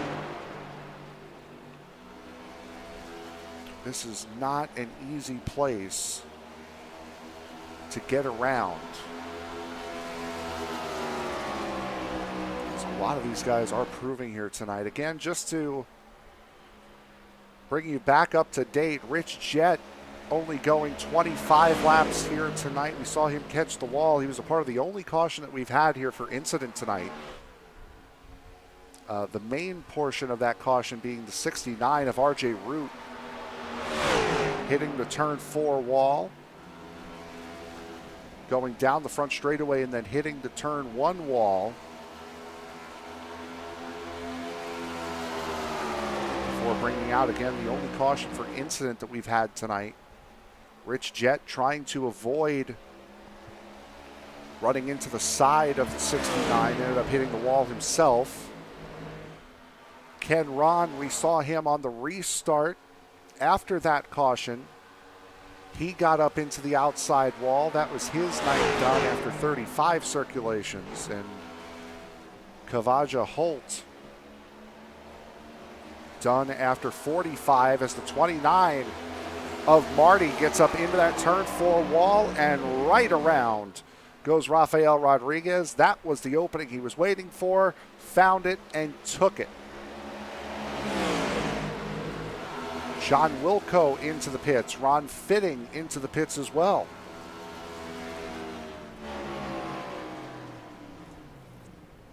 Mark Johnston in the 80 also coming into pit road. As there goes Chris Claude, again, fresh tires for that number 10, getting around the 2 drivers that he was just doing battle with. And now has a good 16 seconds to go before he gets to the back end of this driver, Ryan Samuelson in the 81. Jeremy Miller from P2 deciding to bring it in.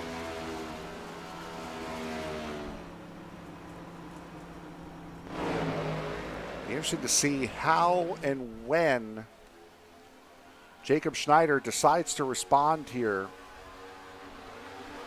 Because of how difficult this racetrack is and because of how hard this racetrack is on tires, it would certainly behoove you to respond quickly if somebody comes down pit road, as Jacob Schneider electing to wait another lap at least before coming down. Catches the wall there through 1 and 2, trying to pass and put Cody Cooley a lap down. Cooley right now running in the 4th spot, but again after pit stop cycle out, should be back on the lead lap. Same cannot be said for RJ Root in 69. Schneider looking to split the middle maybe on the 2 lap cars, pinching the 56 down. Playing a very interesting game, but makes it work. Back to 3 wide again. Ryan Samuelson coming down pit road, P2. Very, very bold move there by Schneider to take it 3 wide as the race leader on 2 lap cars.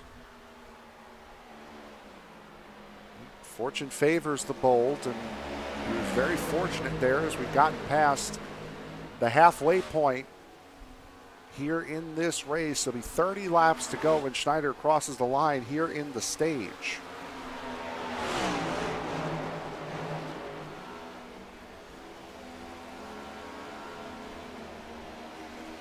Schneider deciding to extend. Now in all this time, there is Jeremy Miller in the 30 on fresh tires.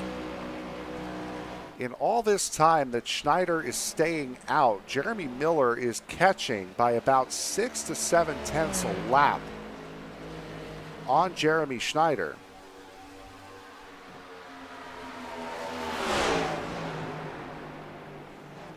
As we see the 62 of Wilco unlapping himself on fresh tires. Tanner Marty coming in, surrendering the 2nd spot. So now that leaves Jacob Schneider and Cody Cooley, the only 2 drivers that have not pit since the stage. The strategy from Brandon Enstrom to pit on lap 96. Now again, we're not entirely sure if he took tires during that pit stop. The pit lane time would suggest that he did. However, when we saw the pit stop, it would assume that he wouldn't, that he didn't. And strategy has not played out. He will still be in third place behind Jeremy Miller and Samuelson.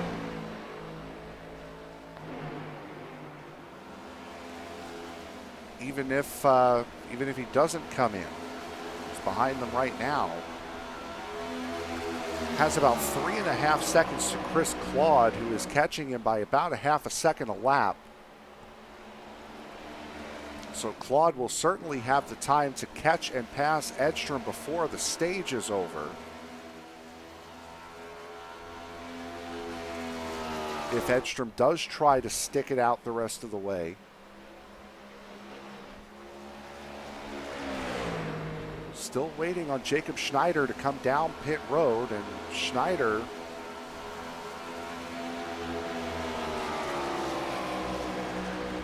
at this point is just losing valuable time.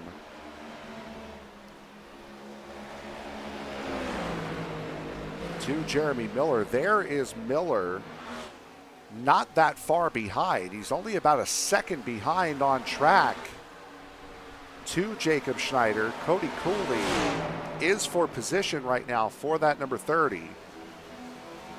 So Miller goes to second. Schneider goes to the pits now. With 25 laps to go here in the stage, Jeremy Schneider has pulled it down pit road. Jacob Schneider, I should say, and I believe Jeremy Miller will end up with the race lead here.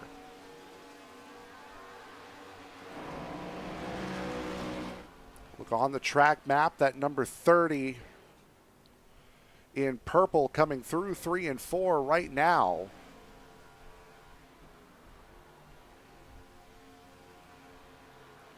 O2 is rolling. Remember, he has to take the access road, the flat access road.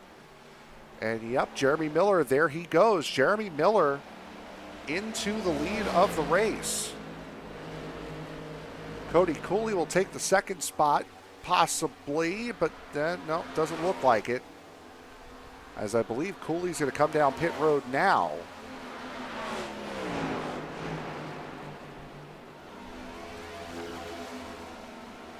Yep, here he comes. Oh, maybe not. Again, Cooley, the only driver that has not yet pit since the stage break. Now this opens up a rather interesting scenario, as there's Jeremy Schneider. There's the gap between first and second. Schneider has been faster all night on pace than Miller, and now has a 9-lap fresher tire advantage. Those 9 laps, though, Jeremy Miller put to good use as Cody Cooley comes down pit road now.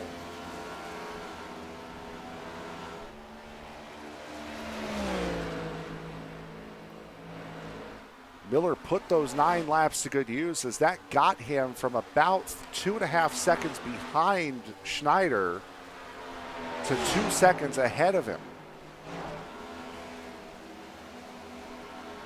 And now with 22 laps to go in the stage, just has to maintain that gap and or try not to let Schneider pass.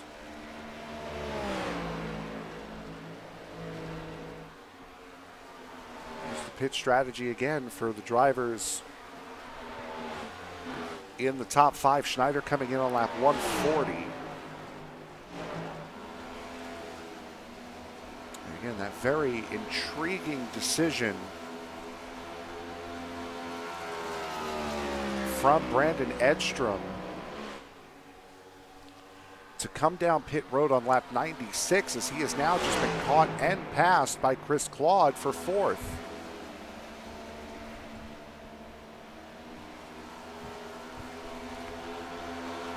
Edstrom finished 4th in the first stage, as he had rather significant tire fall off as compared to Schneider, Miller, and Samuelson.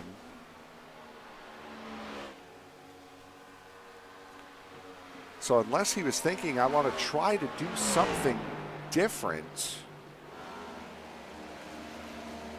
see if maybe I can, I don't know if catch them out would be the right thing to say, but certainly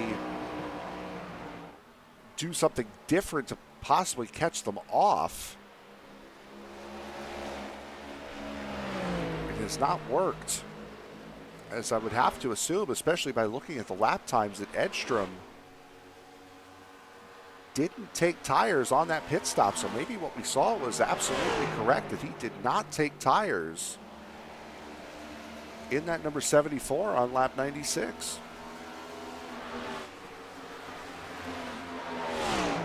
Gap at the race lead between Miller and Schneider slowly going down.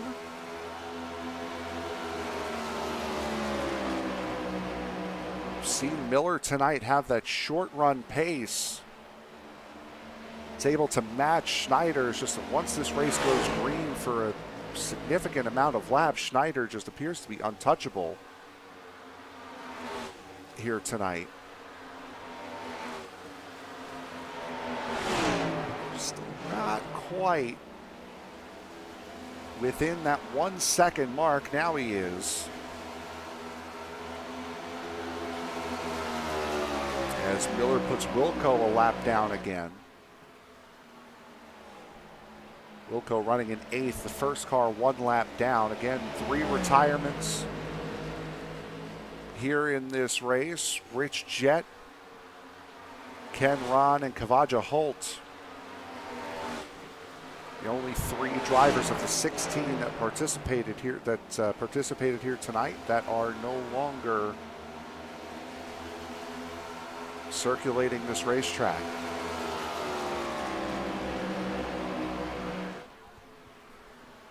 Gap now is closed down significantly. There it is between Miller and Schneider.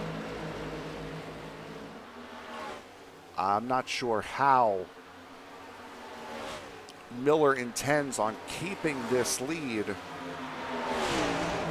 Not because Miller doesn't have the pace, but because he doesn't have the tires compared to Schneider.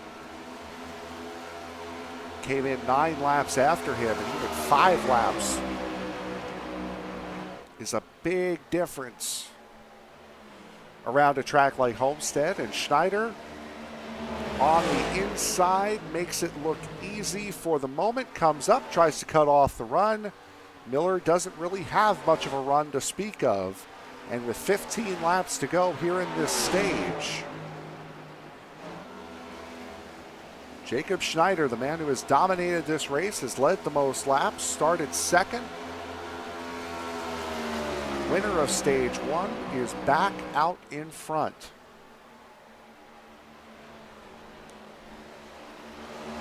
Man who currently sits number 2 in the point standings.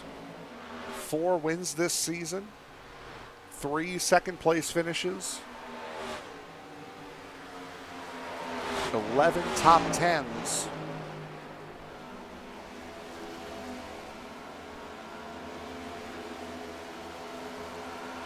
Back out in front.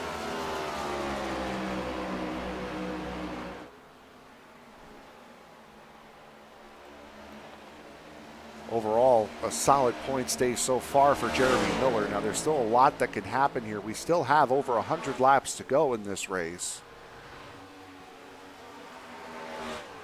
Certainly anything can happen.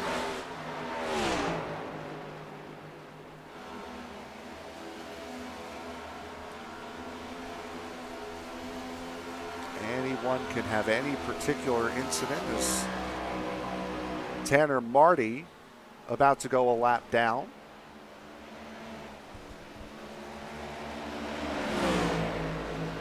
Marty coming in at 135. Didn't have a penalty, but it is interesting how far he has fallen off of, well, Chris Claude, number 1, but also Rafael Rodriguez, who sits about 2.5 seconds ahead of him right now. And those two have been line astern the entirety of this second stage.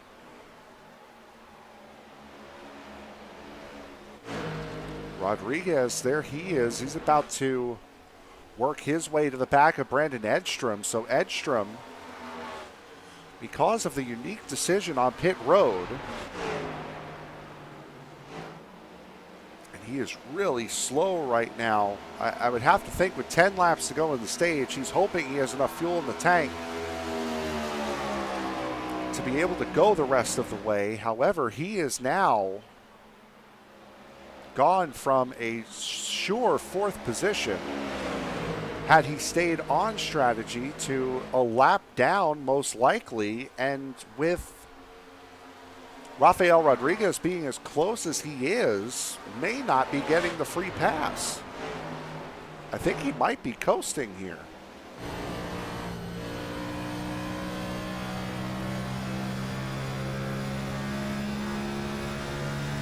Right on board here, let's listen.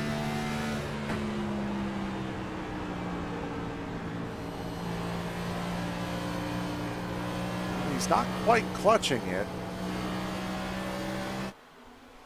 He's certainly being delicate with that number 74 right now, as Jacob Schneider goes by to put him a lap down, and he will also most likely put the 60 of Rodriguez a lap down, which means the battle for the lucky dog at the end of the stage is going to come down between Rodriguez and Edstrom, and I don't believe that Edstrom has anything for Rodriguez. If it was just a fuel-only stop on lap 96 for Edstrom, I'm not sure why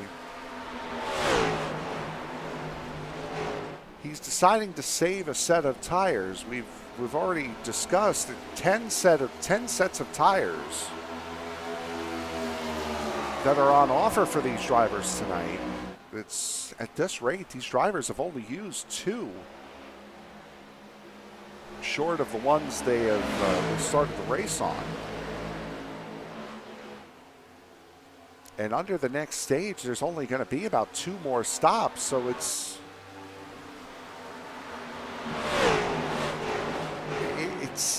to save a set of tires is not why he would have done what he did when he did it. As Rafael Rodriguez not giving this spot up easily. Here comes Schneider back to the inside, and I think Rodriguez a little bit too hard into the corner and finally had no choice but to give it away, as he is now the first car not on the lead lap.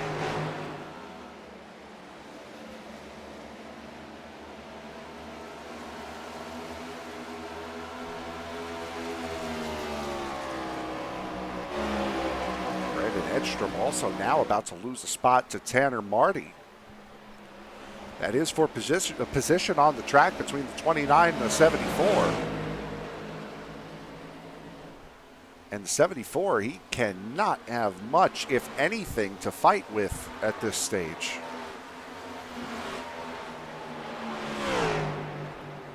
So I think at this point it is fair to say that the alternate strategy for the 74 has not panned out, as Jacob Schneider,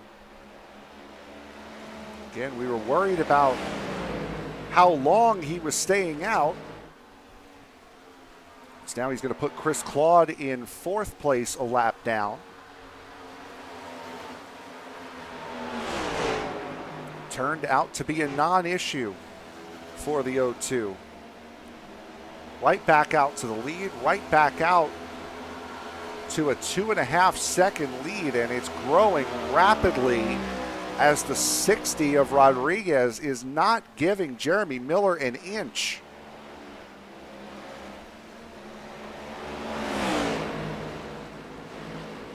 Miller having to fight with that number 60, costing him about a second or so between himself and Jacob Schneider.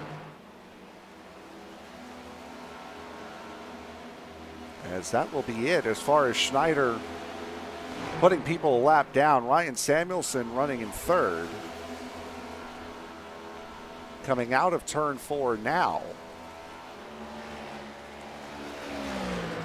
As everyone's spread out here. Anyone fighting for position not within a second of the driver near them. But that will change momentarily as the final lap of the stage is upon us. Jacob Schneider, dominant in stage one, picked up right where he left off here in stage number two, and in the closing 98 laps or so that we will have before the end of this race will certainly be a barn burner here tonight at Homestead-Miami Speedway. Coming off of turn number 4, Jacob Schneider takes the checkered flag in stage number 2. He has taken both green and white checkered flags tonight. Now looks for the black and white one.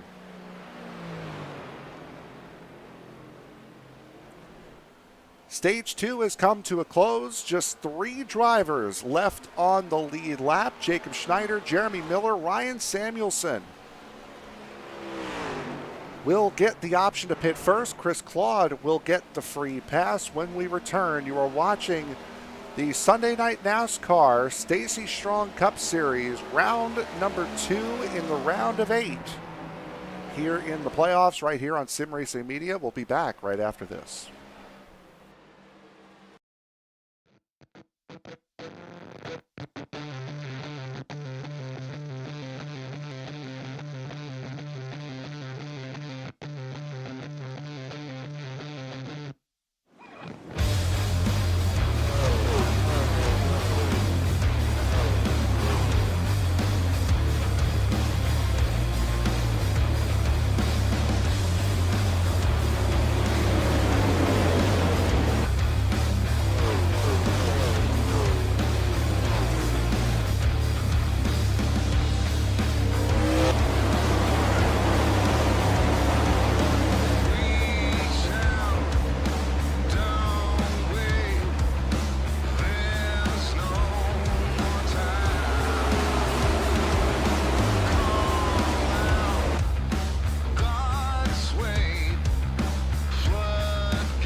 Back here at the Homestead-Miami Speedway, green flag racing once again. Jacob Schneider out in front of the field. Jeremy Miller, Ryan Samuelson, Chris Claude, John Wilco, and Cody Cooley.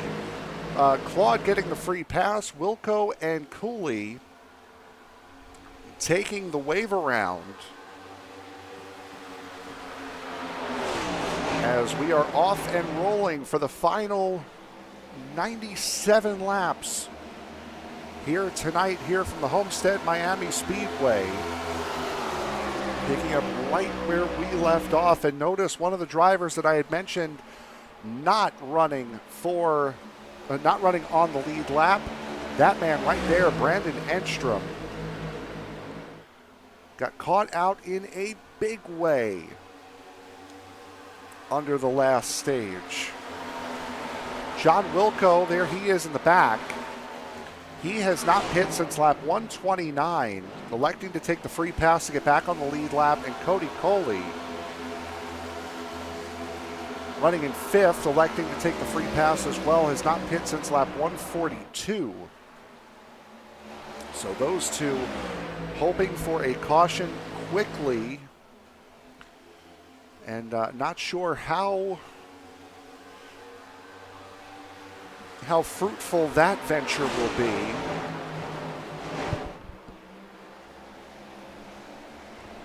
As we have only had one caution for incident here tonight, and just 13 drivers circulating the racetrack. John Wilco, as a matter of fact, coming into pit road now. So Wilco will give his spot up on the lead lap. Battle for the Lucky Dog is right behind that number 81, the third car in line. Rafael Rodriguez and Brandon Edstrom, the two drivers that are running for the Lucky Dog. There's Tanner Marty running in 8th position. Ron Fitting running in 9th. Both of those drivers one lap down as well. Chris Claude getting back on the lead lap again by the Lucky Dog.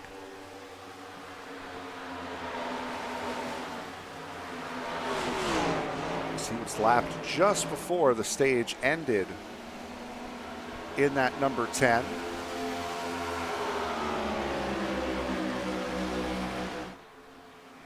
As Jacob Schneider still holding firm out in the race lead.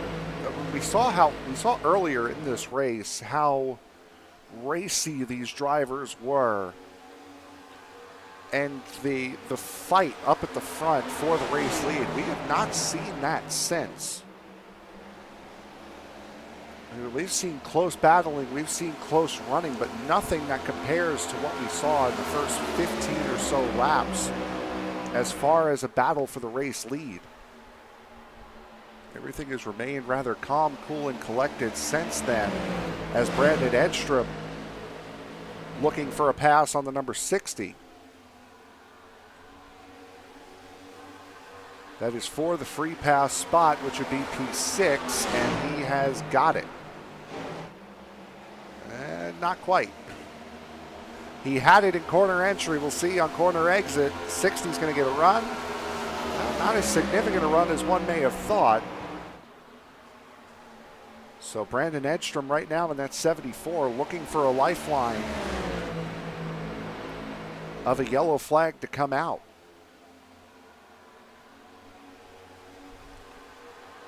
Only yellow flag we've seen in this race.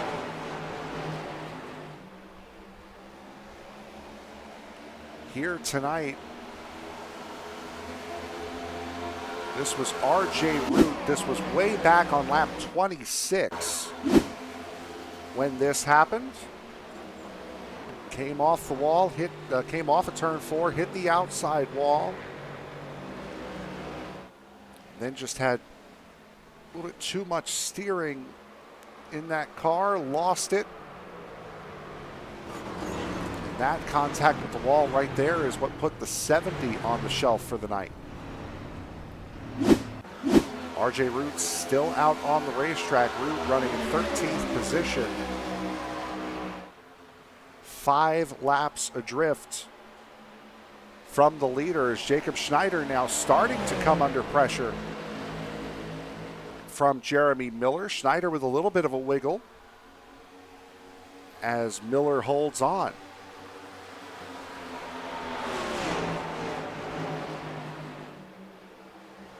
Close with that fight for the race lead is Jeremy Miller. Ryan Samuelson starting to fall back a little bit, as he has done right around this time in the run. The first 2 stages, as here comes Jeremy Miller for the race lead. That run on the outside by Jacob Schneider is going to keep this a close battle, but Schneider is going to relinquish the lead going into turn 3 here on lap 181. And also with that swap in position for the race lead, that's going to bring Ryan Samuelson right back up into this.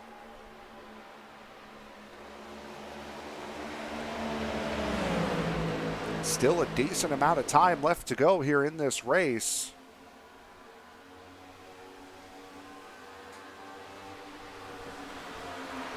Jacob Schneider holding back on those tires, maybe trying to make it a one-stop if he can.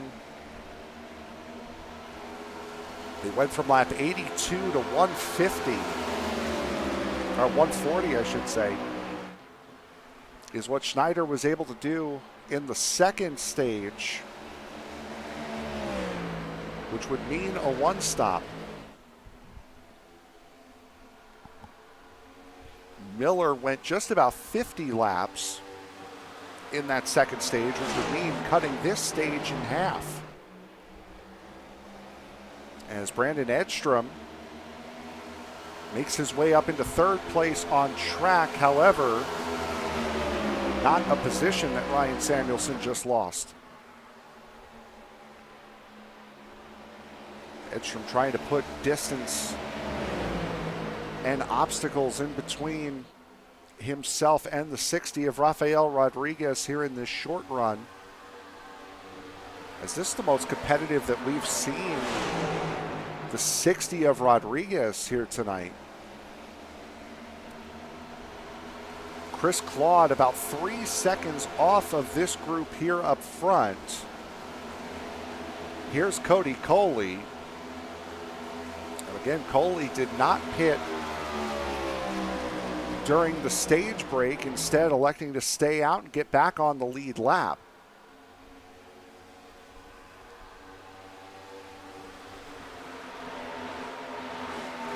Samuelson in the middle of that fight for the lucky dog.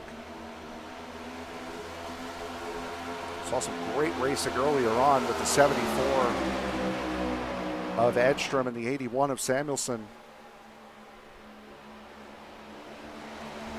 Looking to try to do it again here.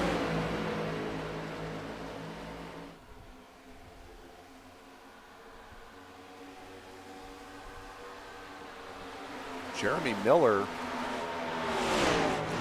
has gotten out front and is now starting to run away from Jacob Schneider. This is something we have not seen all race long.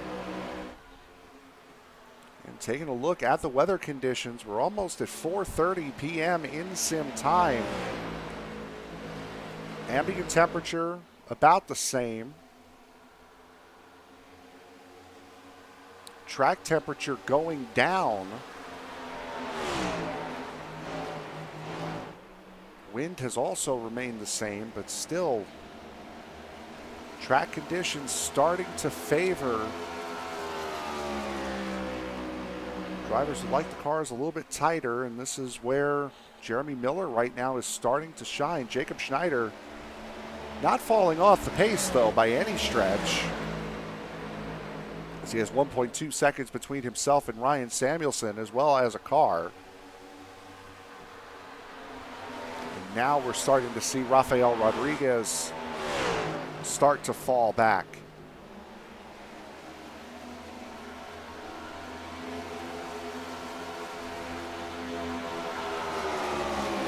Samuelson starting to put the pressure on.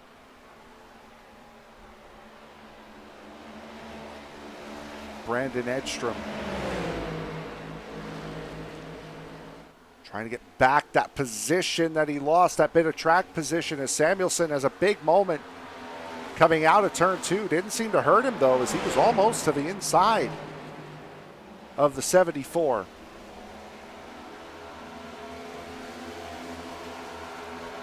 An inside line reigning supreme at the moment here.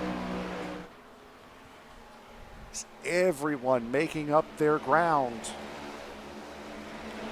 running that white line, or running right where Samuelson is, right on that seam. And now Samuelson starting to bring it back the other way. Samuelson on the outside gets clear going into turn 3. Ryan Samuelson has gotten his track position back. Edstrom still the first car not on the lead lap, and now over the last couple laps, the view for the leader starting to change. Jeremy Miller starting to lose back some time to Jacob Schneider.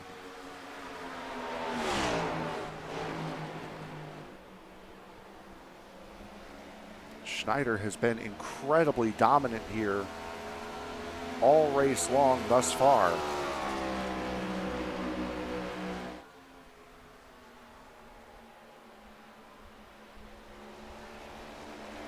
Just took another about 10th and a half out of Jeremy Miller.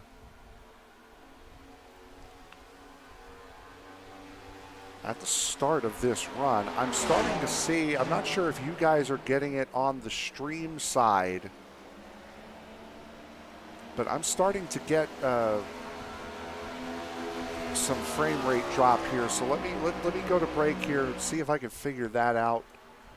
And if all's good, we will come back. If not, the stream might drop for a moment while I sort that out. So we'll take a quick break. Be right back here from Homestead-Miami Speedway right in a moment.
Again, apologies there. Appears as though the stream issues have sorted themselves out. Not quite sure what that was, but during the break we saw a swap for the race lead. Jacob Schneider back out in front. He just got around Jeremy Miller, and here's how he did it. See that, catching that wiggle coming out of turn 4. It's a good run. Going down the front straightaway, makes the dive to the bottom. And on that inside line where he's been content on running all race long, able to make that move, swing up in front of him and block off the run. And now with 67 laps to go when we come across the line here, seems all but academic as to what's going to take place from here on out.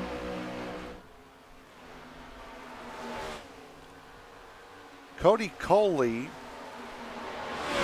still has not come down pit road. The last time Coley came into pit was lap 142. He has elected to stay out for as long as he has. And Coley most likely going to have to come into pit soon. He is 1 lap away from having done 60 laps on that tank of fuel and tires. The driver behind him is Mark Johnston. He is not for position, as Coley still desperately hoping for that caution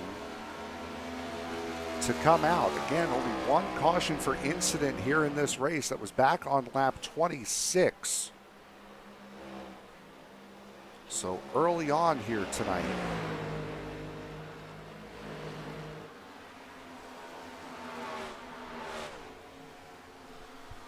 As Schneider now finding himself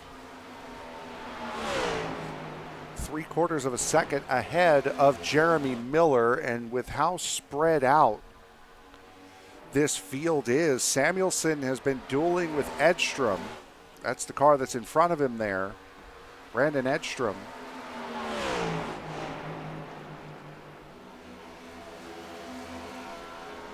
Edstrom running in 6th place, the first driver a lap down.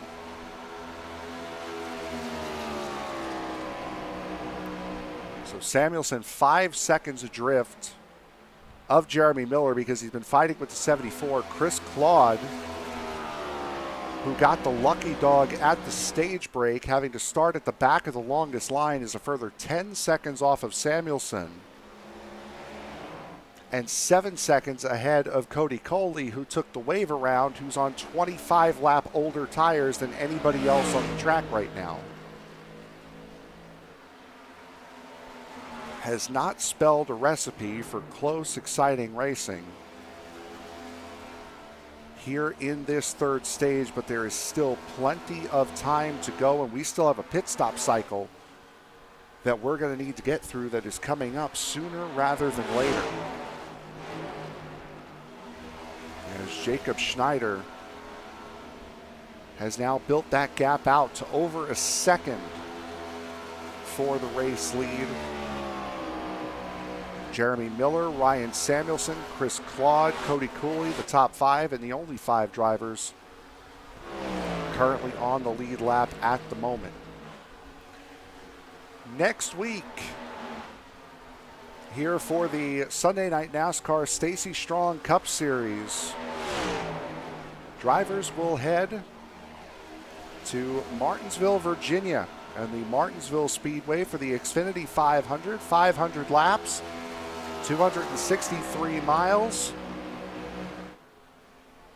Dave Regal will be back in the booth with you with Emily Urias for that one. And then the week after that, November 5th, championship night. This long, grueling season that started all the way back on the 5th of February will end 10 months later on the 5th of November, 10 months to the day. And this has certainly been one of the more grueling seasons that these drivers could have asked for. Again, the duel at the Busch Clash at the Coliseum, the week off before the duels at Daytona, and then from there ran straight all the way through from February 16th all the way to June 18th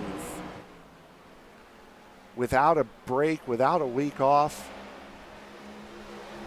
And then from June 25th all the way through to the end of the season without a week off. This has been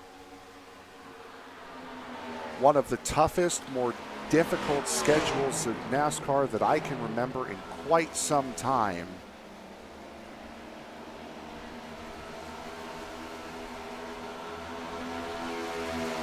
And I know for the drivers, I'm sure it's been difficult. For us here in the broadcast booth with the passing of Tony, it's certainly been difficult. And these drivers will be welcoming in with open arms this offseason before getting set to do it all over again at the beginning of February in 2024. Talk about the season being a marathon and not a sprint. This has been an uninterrupted marathon of a season. As Jacob Schneider looking to put the 62 of John Wilco a second lap down. Wilco decided to stay out, take the free pass during the stage break, and then came in a couple of laps into the stage as Cody Coley coming in as well. Cody Coley going a lap down now with this pit. He also came in at the, also decided to stay out, I should say, at the stage break. Jeremy Miller coming in, giving up the second spot. And again, this will be interesting to see what Jacob Schneider does. How Jacob Schneider responds. Schneider decided to stay out on decided to stay out an extra 9 laps from when Miller came into pit. There you just saw as well the 56 of Coley going a second lap down. Schneider decided to stay out an extra 9 laps in stage 2 from when Miller pit. Didn't turn out too bad for the driver of the 02.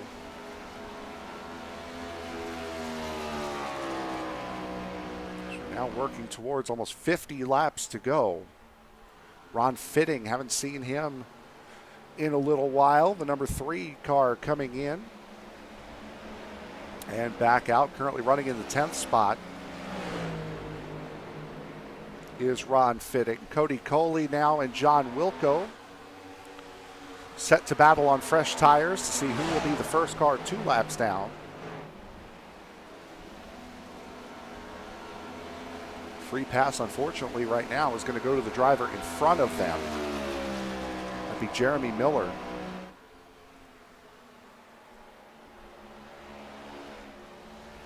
Miller on fresh tires, top 3, the only cars on track that are on the lead lap. Jacob Schneider, of course, leading.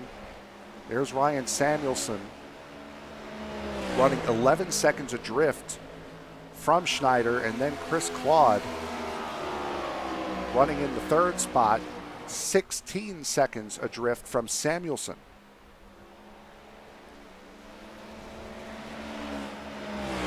He is not that far away from getting lapped himself. There is the race leader, Jacob Schneider, pretty much a turn behind Chris Claude. And Claude started with a little bit of a handicap. It's an expected handicap, though, when you get the the free pass, the lucky dog, that you start at the tail end of the longest line, so was not able to start in the 4th position where he would have started had he not gotten the free pass or had another caution come out.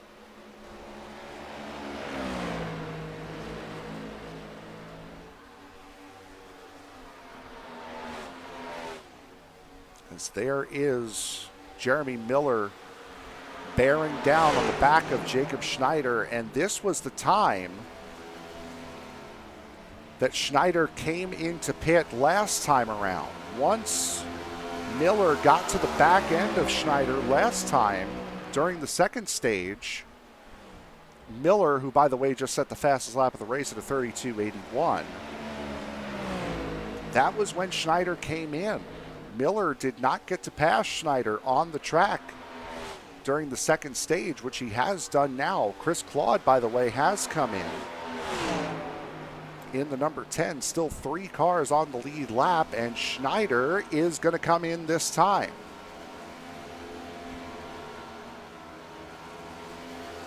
So Schneider, who's been losing about a second a lap to Jeremy Miller,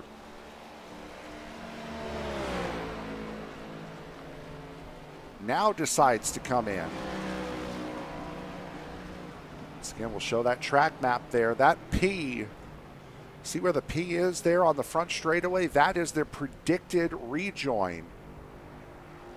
So where they will be when they come back out of the pits. There's the 74 coming in. There's the 30 of Miller sailing by. And again, that's a long, slow, flat access road that these guys have to take. He's going to be about the length of the back straightaway behind Jeremy Miller. A good 7 seconds is the gap between Schneider and Miller.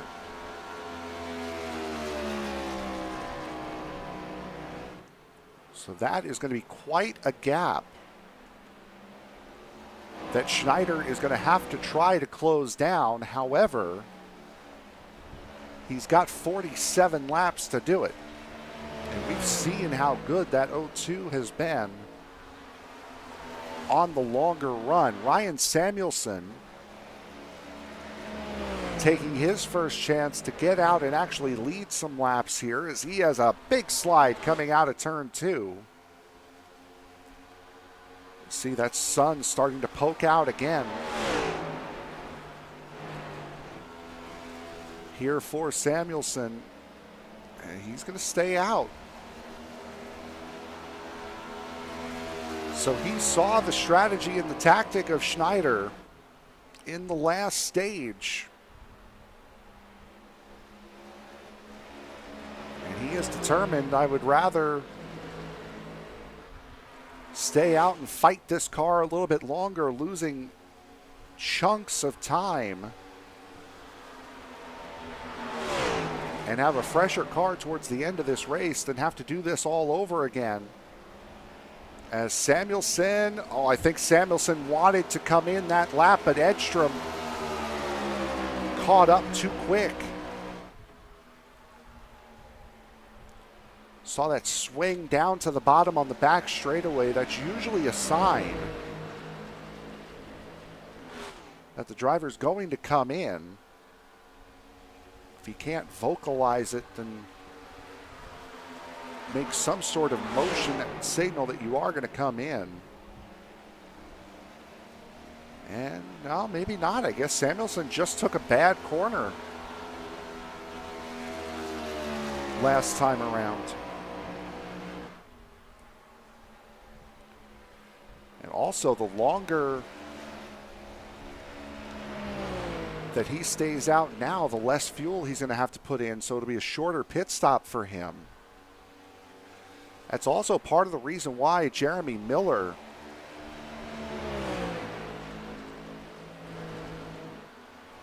has the gap that he has. Look at the pit stop time between Miller and Schneider. Well, you can't see it on there.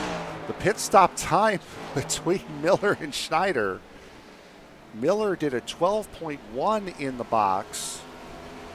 Schneider a 15.1 in the box. So he gained 3 seconds in the pit box alone. And 4.5 seconds down the pits in total. 39.52 for Miller compared to 44.3 for Schneider.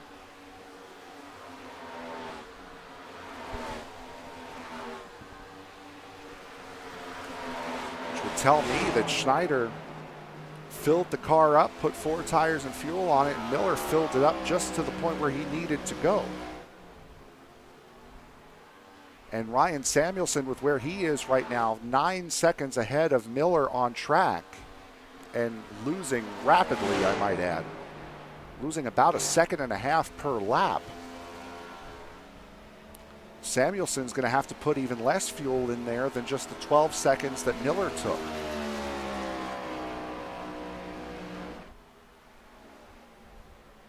It's great when these become a thinking man's race, and that's exactly where we're at right now. Here at Homestead, we saw a great race here at Homestead in Racers Elite on Thursday night, including a last lap pass for the win between a driver who decided to come in, take the extra stop, and a driver who decided to try to stay out and win the race without making that extra stop. Go back and watch to see who you think took it. We had another fun race here yesterday with the ISNF Cup Series. And I'm sure Moonshiners will have a great race here on Wednesday night. We're back to mostly normal coming up starting tomorrow, as the SCL Winston Cup Series will be at the Pocono Raceway for round 5 of their season. Also, the All-Pro Sim Series will be at Southern National for round 34 of their season as their year comes to a close in the upcoming weeks.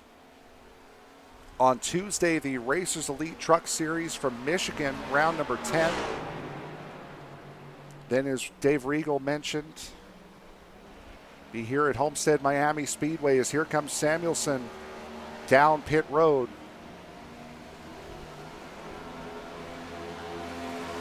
See where that 02 is. He's going to be past him before, well, the 30, the 02. He's going to be past Schneider or Samuelson before he even gets in the box. Good news for Samuelson, though, is he might come in, well, he might come out in that open air where he is right now. No, it looks like he's going to come out between the 30 and between getting lapped again and the 89 of Steve Haring.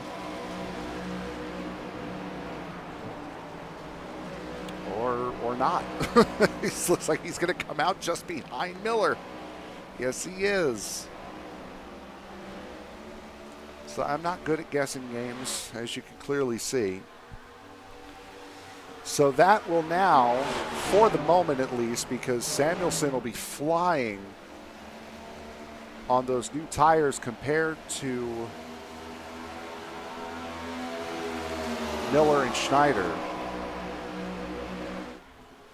For the moment, only Miller and Schneider are on the lead lap. Schneider 4 seconds behind Miller.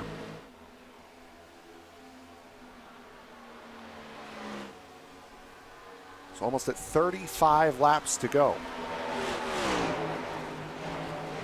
And Samuelson, by the way, took a full load of fuel, which is why he's as far back as he is. So he did not take the less fuel that he could have. He decided to fill it up just in the same way Jacob Schneider did. And he has the lead lap back in his sights. He'll be right in front of him as there's Chris Claude behind him as well. Claude came in on lap 216, so he has a very real possibility of unlapping himself at least for a moment before Jacob Schneider catches up to him.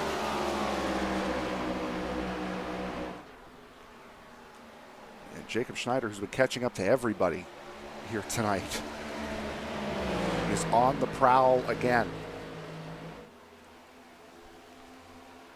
Samuelson to the outside of Miller. No sense in fighting for Miller. That's not his race. Samuelson back on the lead lap. Chris Claude just behind Miller, not that far away from doing the same. There is Jacob Schneider inside of 2 seconds now. Behind, and you can see that gap slowly work its way down.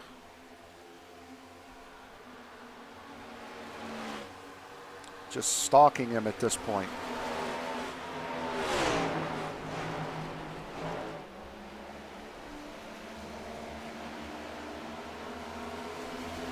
Still a car between Miller and Schneider. There's Schneider coming off of 4. Miller just now sailing off into turn 1.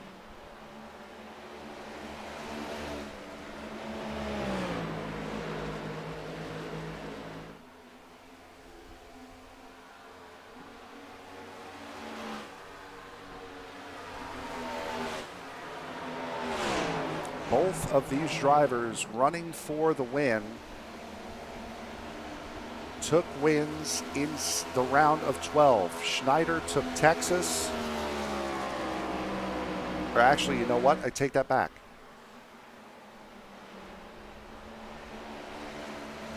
Schneider took Texas. Miller has not seen victory lane since Michigan back on August 6th.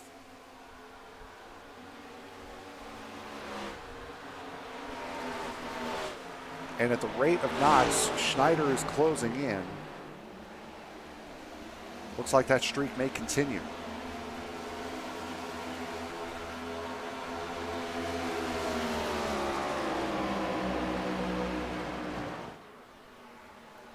.30 laps to go. 0.4 of a second the difference between first and second. There's Chris Claude, by the way, getting passed by Jacob Schneider, so it's looking at the moment like only the top 3 will finish on the lead lap. Oh, Schneider with a big move to that inside. Saw how much he was wiggling, saw how hard he was pushing that car. And Schneider on the bottom to the lead. And from what we've seen out of that 0-2 tonight, that may just be a wrap.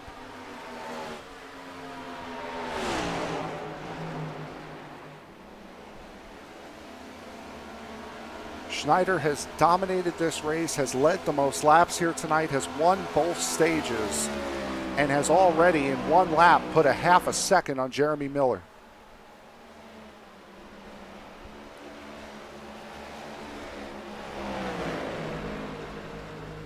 Jeremy Miller, who opened up this 2023 racing campaign up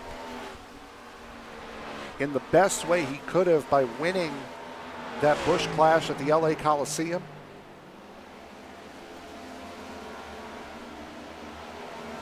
Currently sits 4th in points. Most likely will jump up to 3rd in points with the poor performance from Brandon Edstrom here tonight.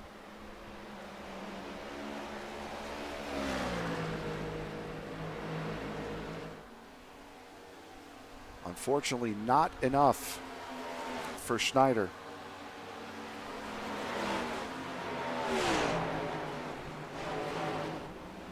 Schneider will look for his 5th win of the season, which would be the second most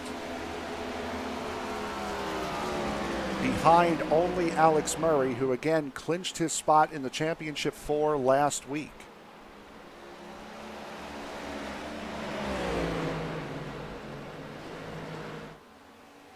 And will go 1 ahead of Brandon Edstrom. and will tie will tie R.J. Root with 5 wins.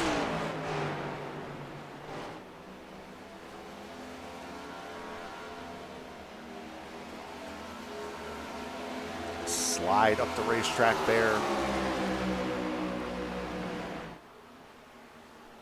Against that number 60 of Rafael Rodriguez.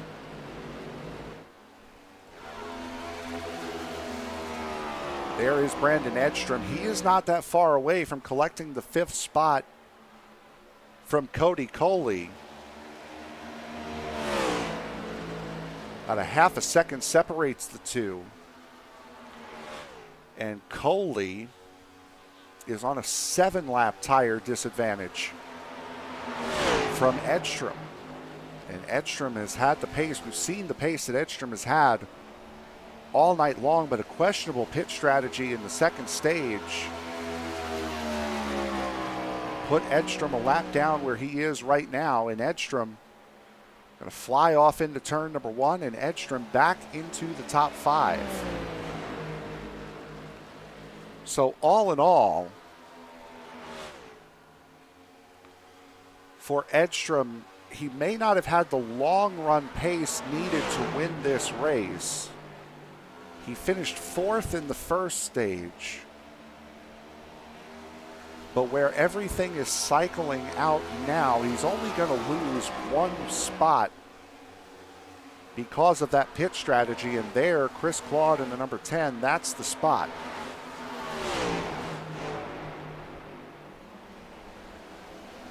And Edstrom has 13 seconds to make up on Chris Claude, who's pretty much running equal to him right now. Ryan Samuelson, as we'll take a look at the track map, has not made up a massive amount of ground, even with the 11-lap advantage on Schneider and the 18-lap advantage on Miller in tires.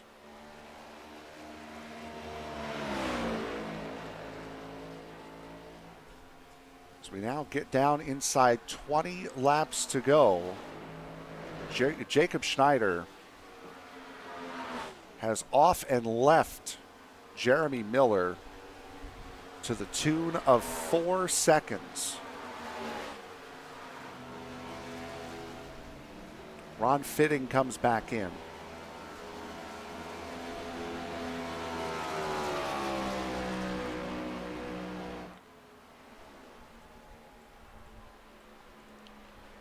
Jacob Schneider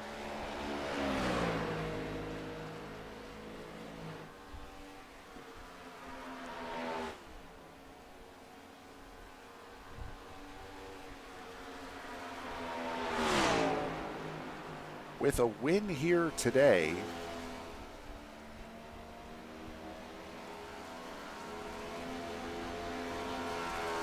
will join Jonathan Delaney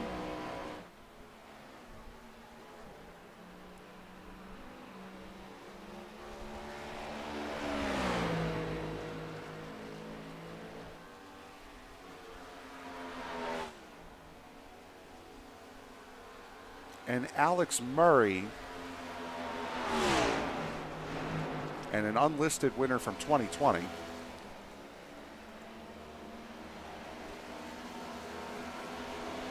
As winners here at Homestead-Miami Speedway.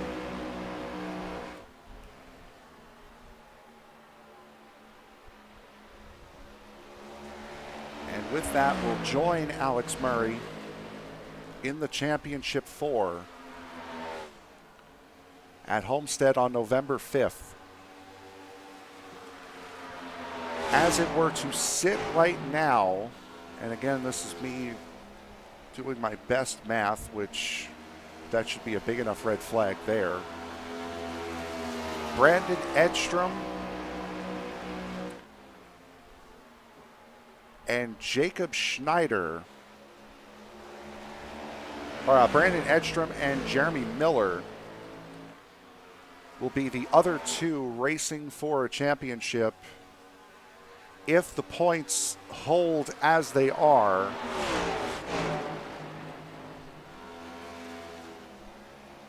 through Martinsville next week, we have not had one winner win two races in one single round of the playoffs. RJ Root won the opening round at Darlington. Joseph Pisciota won at Kansas. Jacob Schneider won at Bristol. That was the round of 16. Schneider won again in Texas, Edstrom at Talladega, and Murray at the Roval in the round of 12. And then Murray won at Vegas to open up this round of 8.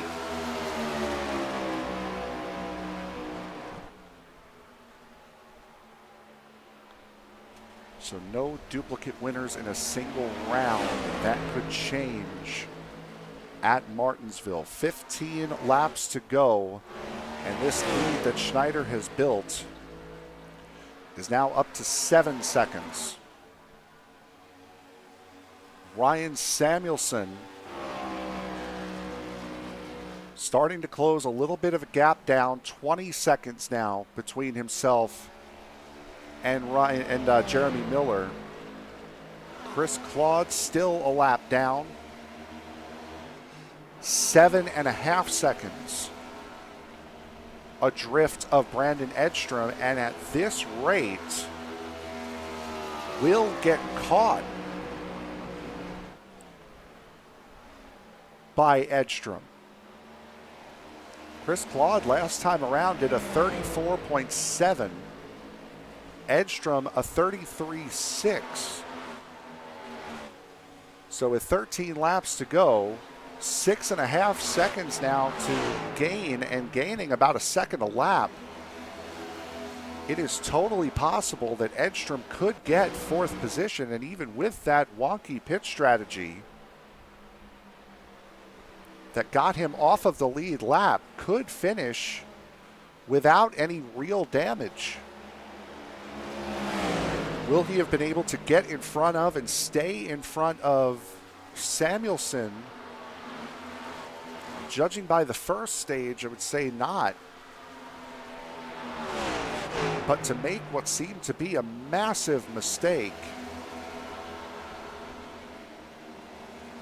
in the pit stops to come back and finish where you would have most likely finished anyway, that's huge for the 74. It might just keep him as the first car to point his way into the championship going into Martinsville. We have had a couple of retirements since our last update. Again, Jet Rich done. Ken Ron, Kavaja Holt, those three done in the first stage. 25, 35, and 45 laps into the race, respectively. RJ Root done after 185 laps. And Mark Johnston retiring not all that long ago, finishing up on lap 237. Only one caution for incident tonight. The other two were the stage cautions. And the man you see on screen right now, Jacob Schneider, pardon me, has been the man in control here tonight. Started in second, led the most laps and won the first stage, led the most laps and won the second stage, and has continued his tour de force here tonight.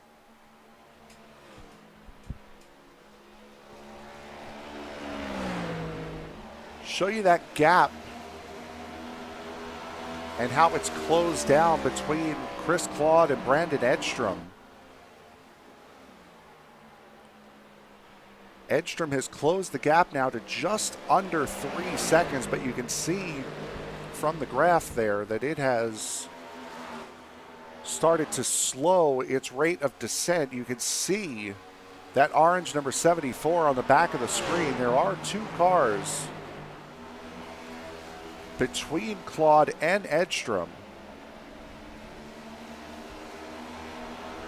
The 89 of Haring and the 62 of Wilco are the two drivers that are currently between the 10 and the 74.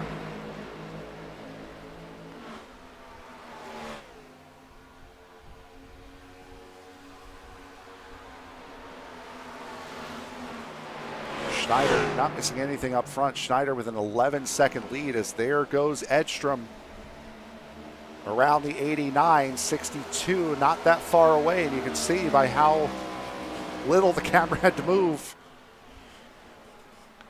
Not far away from Chris Claude. He's under a second now between himself and the 10, and now has the 10 squarely in his sights. The battle for fourth. On screen, nobody else on track for position within 5 seconds of the car ahead or behind. Look at how much Edstrom gained there just through the center of 3 and 4. Edstrom, without a doubt, will take this spot. Chris Claude just about gets into the fence in turns 1 and 2. And just like that, in one corner, Brandon Edstrom puts down a half a second on Chris Claude. It's only 1 lap tire disadvantage for Claude, but the way you run those tires plays a major role. And apparently, Claude in that Camry has not had the same amount of luck with tire wear as Brandon Edstrom. Top 4 cars, by the way, all Fords. Ford, Toyota. Your top 5.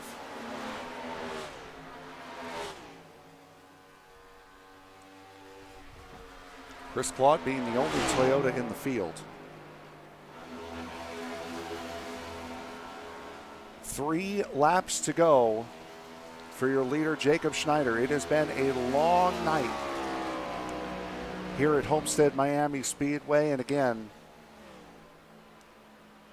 this is a tough race for these drivers with how loose this car is off of the corner, with how tight it gets throughout the run. Makes for a very tricky, very difficult racetrack to manage and be able to keep pace. And with Jacob Schneider doing what he has done tonight, that has put everybody on notice, I'm sure, for Phoenix coming up in 2 weeks. Schneider, no slouch. Just under a 6,700 I rating. Highest in the field by far. Next closest was RJ Root at 5,500 I rating.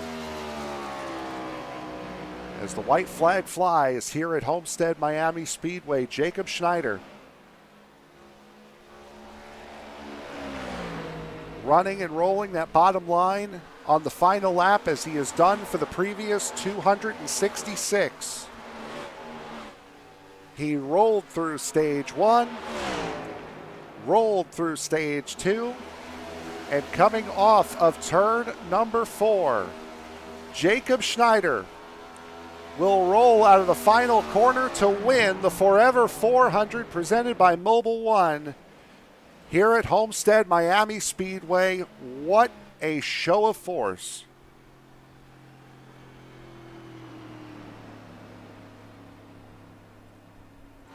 Here comes Jeremy Muller, 18 seconds adrift.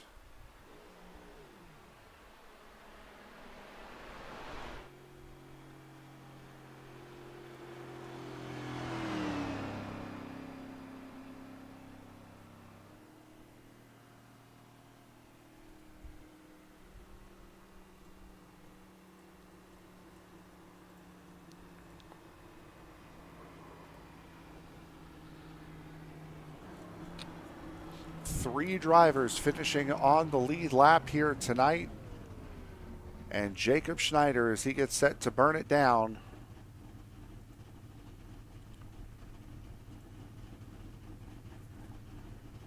The first and fastest one of the bunch. We'll bring in our race winner, Jacob Schneider. And Jacob, we know how difficult that this track is to run. How did you make it look so easy here tonight? I got to give it to the Ryko setup. Just easy to drive, easy on tires. I just held the steering wheel. Going through the race, you did decide to pit quite a bit later than Jeremy Miller, who you were racing at the time. Was there really any concern that you weren't going to be able to have the time to catch him, or did you know that it was right in the bag? Yeah, I was shocked to see like a 7-second lead he had, but turns out I think he took 2 tires, so he just didn't have the speed. And yeah, I was concerned at first, but it worked out. It certainly looked like it did. We go to Martinsville next week. What are your thoughts? 500 laps around the paperclip at Martinsville next week. I think I'm just going to look forward to Phoenix. Martinsville doesn't matter too much now that I'm locked in for Phoenix. Absolutely. So anyone you want to give a shout out to or thank you before we let you go? Yeah, Ryko again, No Kid Hungry, Nami, Prodigy Esports, and my family for supporting me. All right, your race winner tonight, Jacob Schneider. Bud, congratulations. Thank you, guys.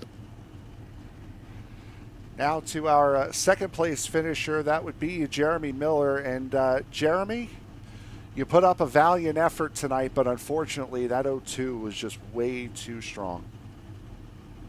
Yeah, I mean, Jacob's pretty good at this stuff, I would say. So I was better than how far back I finished of him. I went for a pretty bold strategy. I took 2 because I'm not going to beat him doing the same exact thing as him. And I figured I was still going to finish second because we were that much quicker than the field tonight. So it worked out. Finished way further back than I should have, but he was still probably going to beat me by about 8 to 10 seconds.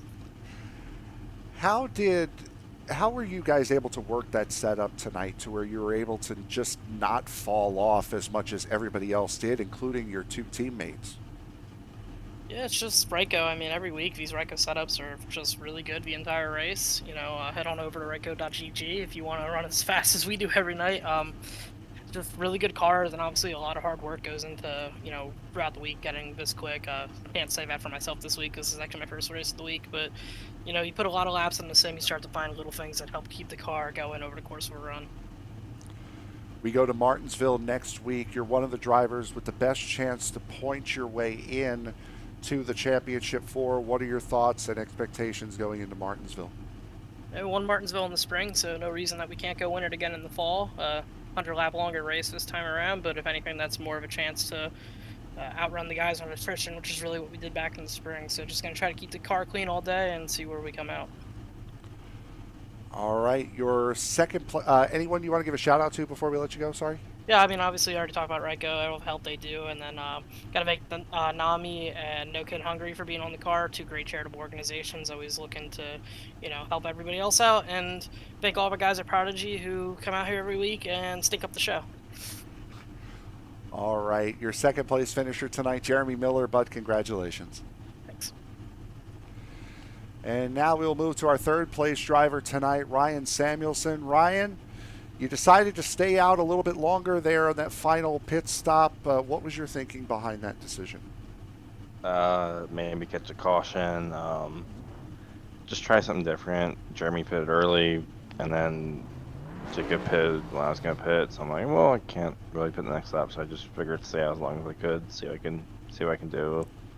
Worst place was if I didn't speed, 3rd place. So why not?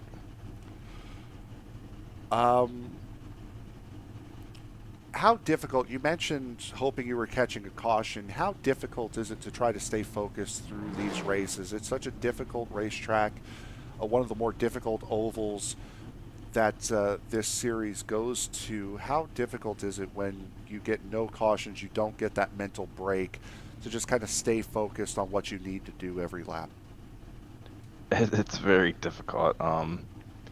your mind does go blank a lot. You have 267 laps, and then as the field starts to spread out, you kind of see who you're racing against, or if you're really racing against anyone. As the field kind of got spread out, it was just kind of me, and so your mind goes kind of blank. Like, okay, what am I doing for breakfast tomorrow? Like, or like, what's dinner? What's lunch tomorrow gonna be? And then you're like, oh crap, I'm in the wall. Like, it's is a very mentally difficult kind of thing to do, especially in these long races when it gets spread out and no cautions.